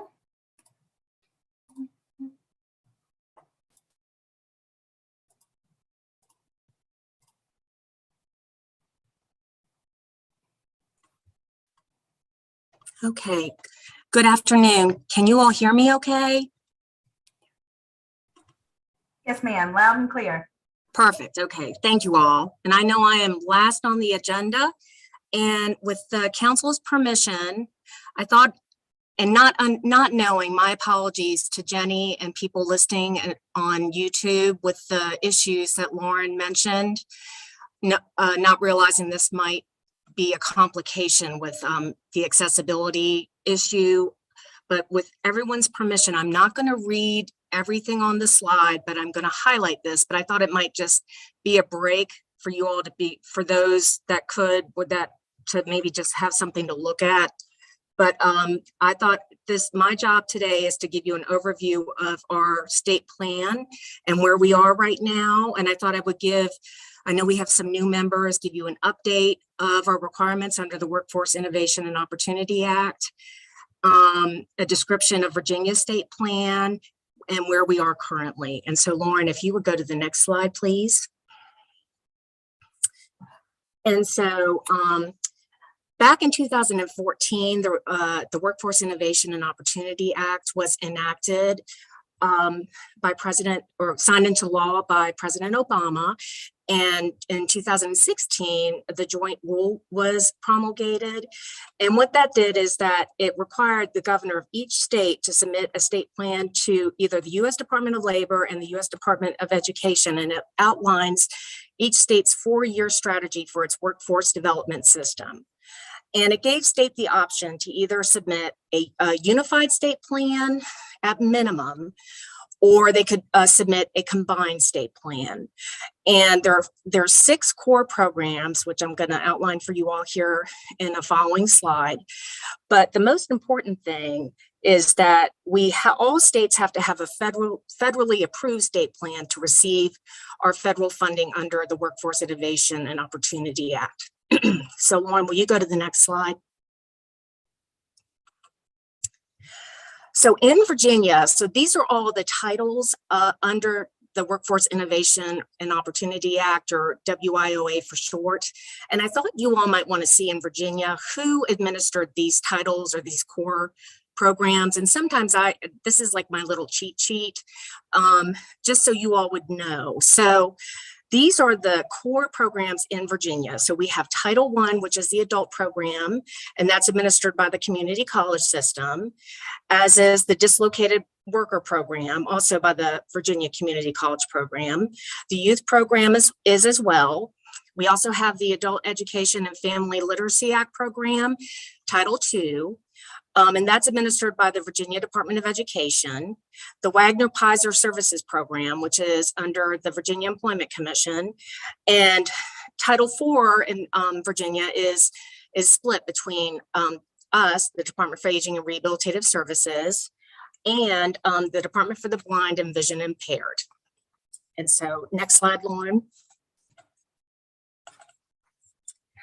And so in Virginia, we made the determination after the WIOA was enacted to add other workforce programs and to have all of these other programs come to the table and be part of our workforce system. And so I really thought this was quite interesting because some of these programs, maybe when I first started working at DARS about over 4 years ago, and I had the privilege to learn about WIOA. I presume that some of these maybe were more core partner programs, but they really are not. They're our partners, but we are a core program. But these are just partner programs. But it's an excellent thing in Virginia because they also are partners in our state plan and have been from the beginning after the enactment of WIOA. So these are the programs. We have the Career and Technical Education program that's overseen by the Virginia Department of Education. We have the Temporary Assistance for Needy Families program that's overseen by the Department of Social Services. We also have the SNAP program, the Employment and Training programs that are administered by the Department of Social Services. And then we also have several programs that are administered by the Virginia Employment Commission, such as Job for Veterans, the Trade Adjustment Assistance for Workers program, the Unemployment Insurance program, and also the Registered Apprenticeship program. So if you'll go to the next slide. Thanks, Lauren. So all states, regardless if they have how they just opt to operate their state workforce programs, they still have to submit a state plan. And so what we've opted to do in Virginia is have a combined state plan. So not only do we have our core partners, the ones that I just described previously with our partner programs, we have them all together. And so be that as it may, we have to have our strategic planning elements, and what those do is they have to include an analysis of our state economic conditions or workforce characteristics, workforce development, and we have to align our strategies for workforce development programs to ensure that they support economic growth. We also have to have our operational planning elements section, and the operational planning elements include our state strategies and how we're going to implement those, our state operating systems and policies, our assurances, our program system specific requirements, and for the core programs, and our program specific requirements for the combined state partner programs. And they're all alike. And I will tell you all that our current draft, and I think that Lauren had sent you in the past couple of newsletters, because it was undergoing public comment, which I'll tell you a little bit more about that in a minute. As you can probably well understand, is in excess of 570 pages. So this is talking about just our program specific requirements for DARS. And this does not even include the Department for Blind and Vision Impaired, even though theirs mirrors these requirements most certainly. These are 17 elements that we have to include just specifically in our section of our combined state plan. And Commissioner Hayfield provided an overview about Section A, which is the first one, which ensures that we provide your feedback and input into the development of our state plan, and then our response And I'm going to talk a little bit more about that in a second. And I know that, as I said, Commissioner Hayfield already outlined some of those, but these are the other elements we have to highlight. We have to discuss if we're going to waive statewideness, which we have not.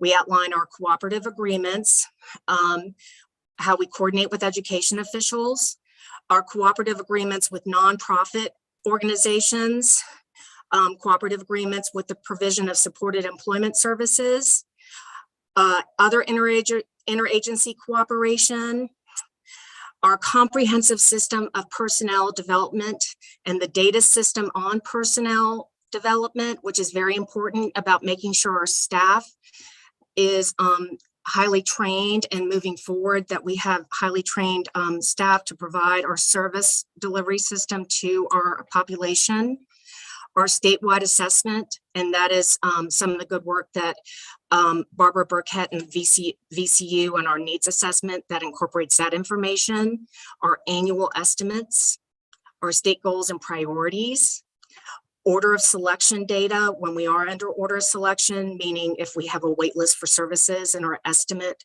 for that, the goals and plans for the distribution of Title VI funds, which is the supported employment services, our state strategies, evaluation and reports of progress for the VR and supported employment goals, and the quality, scope, and extent of our supported employment services.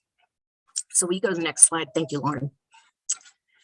So this slide here provides an overview a little bit since the Workforce Innovation and Opportunity Act was passed as what is required of states as far as their state plan. So it is supposed to be a 4-year state plan cycle, but we're supposed to be modifying it every 2 years because it's a very good thing, because it allows states to make changes to reflect labor market and economic conditions. And also, as Deputy Commissioner Batten mentioned, to incorporate our state negotiated levels of performance and also account for any other factors. And as you all can probably guess, we certainly did account for the impact COVID had over the past 2 years, and that's we did so in this past modification draft. The bullets below have information about what we've done since WIOA was enacted.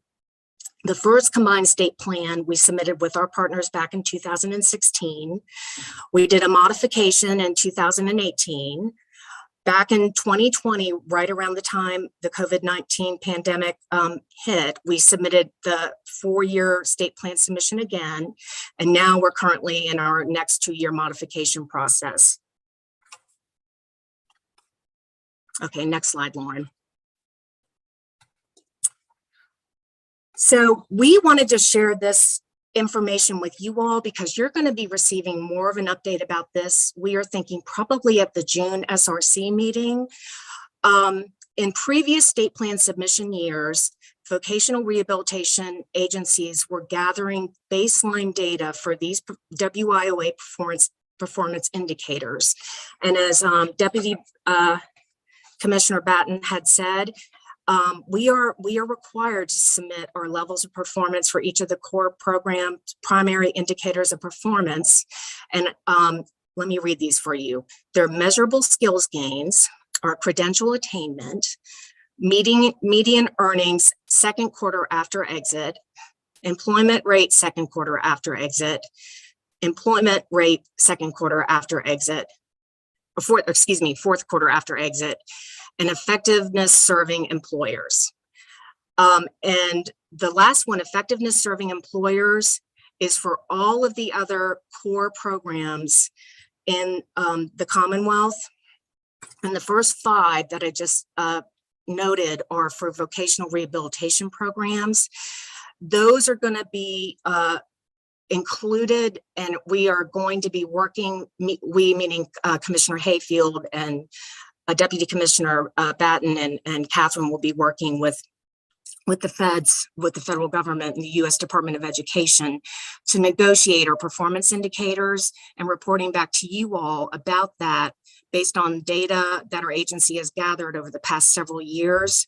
And then moving forward, we're going to be assessed on our performance on those performance indicators. So this is just like a teaser for you all to be prepared, because you'll be hearing more about this in future meetings. So, and I thought I'd share with you all our combined state plan timeline. It was really tight this year, and I think it's because as I mentioned, this is a modification year, and really what it means is that we're supposed to be updating our data, and it's not really supposed to be a major revision, but it was a little bit more than a major revision, because we did want to update everything to reflect the impact that COVID-19 pandemic had on our service delivery. But we received our technical assistance and our marching orders from the U.S. Department of Education back December 14th, 2021. And then we're very fortunate because Virginia Commonwealth University convened all of the stakeholders in Virginia together and helped us gather the information into one draft document. We were instructed to get our sections back to Virginia Commonwealth University back in early February by the 4th. They were able to work with local workforce boards to get feedback from them about some of the sections. You may recall, as I mentioned earlier, Lauren had sent out the draft plan, and it was rather lengthy in her newsletter. We are required by law to at least have a 2-week feedback public comment period. We had it on our website. The Virginia Board for Workforce Development had it on their website. Our stakeholders sent it out for public comment. Lauren was kind enough to send it out. The draft state plan is going to be presented to the Virginia Board for Workforce Development this coming Thursday and Friday. The final revisions will go to the governor's office March 25th, and then we are required to enter it into a portal and submit it to the U.S. There's a unified portal that we're supposed to have it in no later than April 1st. And then our folks will be working on the performance indicator negotiation process throughout the spring and summer, and then that information will be available at that time.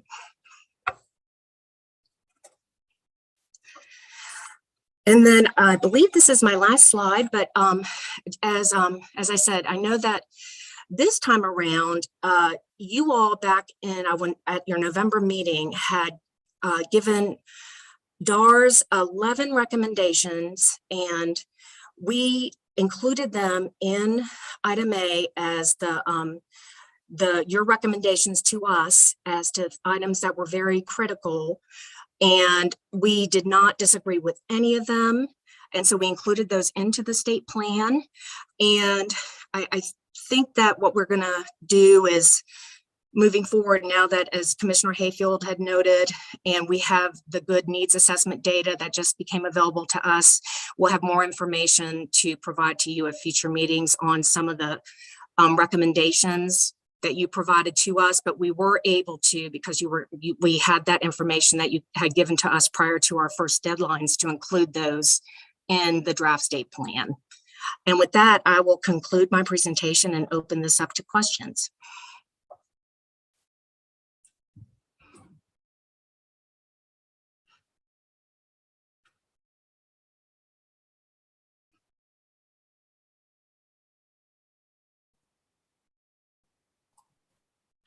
Are there any questions?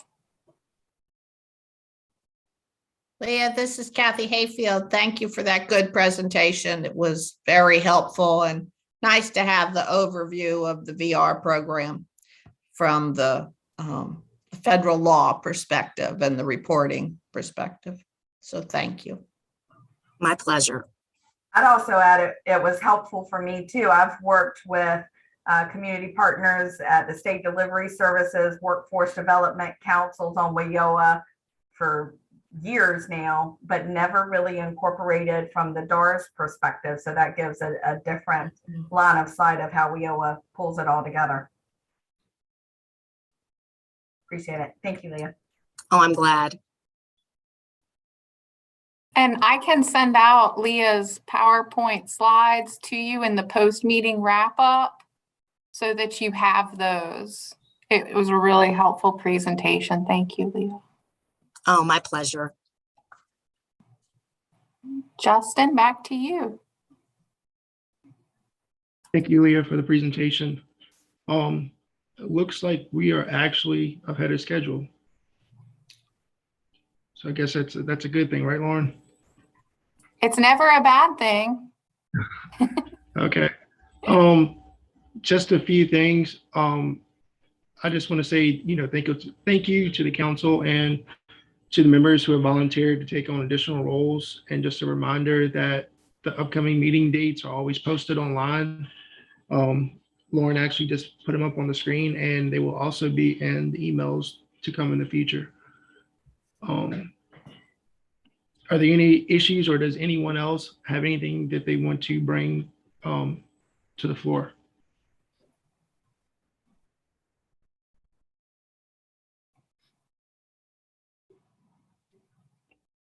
There's nothing. I'll Well, say if there's nothing- something. This is Kathy Hayfield. Justin, I want to thank you for stepping up to take on the chair role. I know that wasn't in your cards this year in your plan.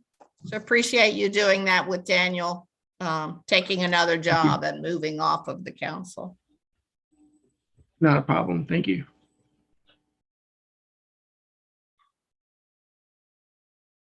Anyone else? If not, everyone have a good rest of the day and a good week, and this meeting is adjourned. Thank you. Thank Thank you you all. all. Thank Take you. care, everyone. Bye.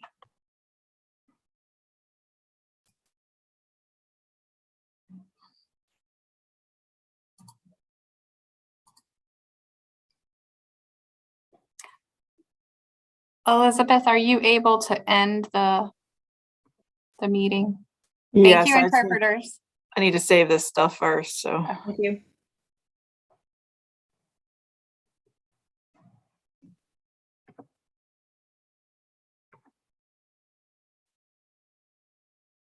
And I need to make sure that this doesn't keep streaming. Oh, I think I can turn that off. Okay, I can't. I thought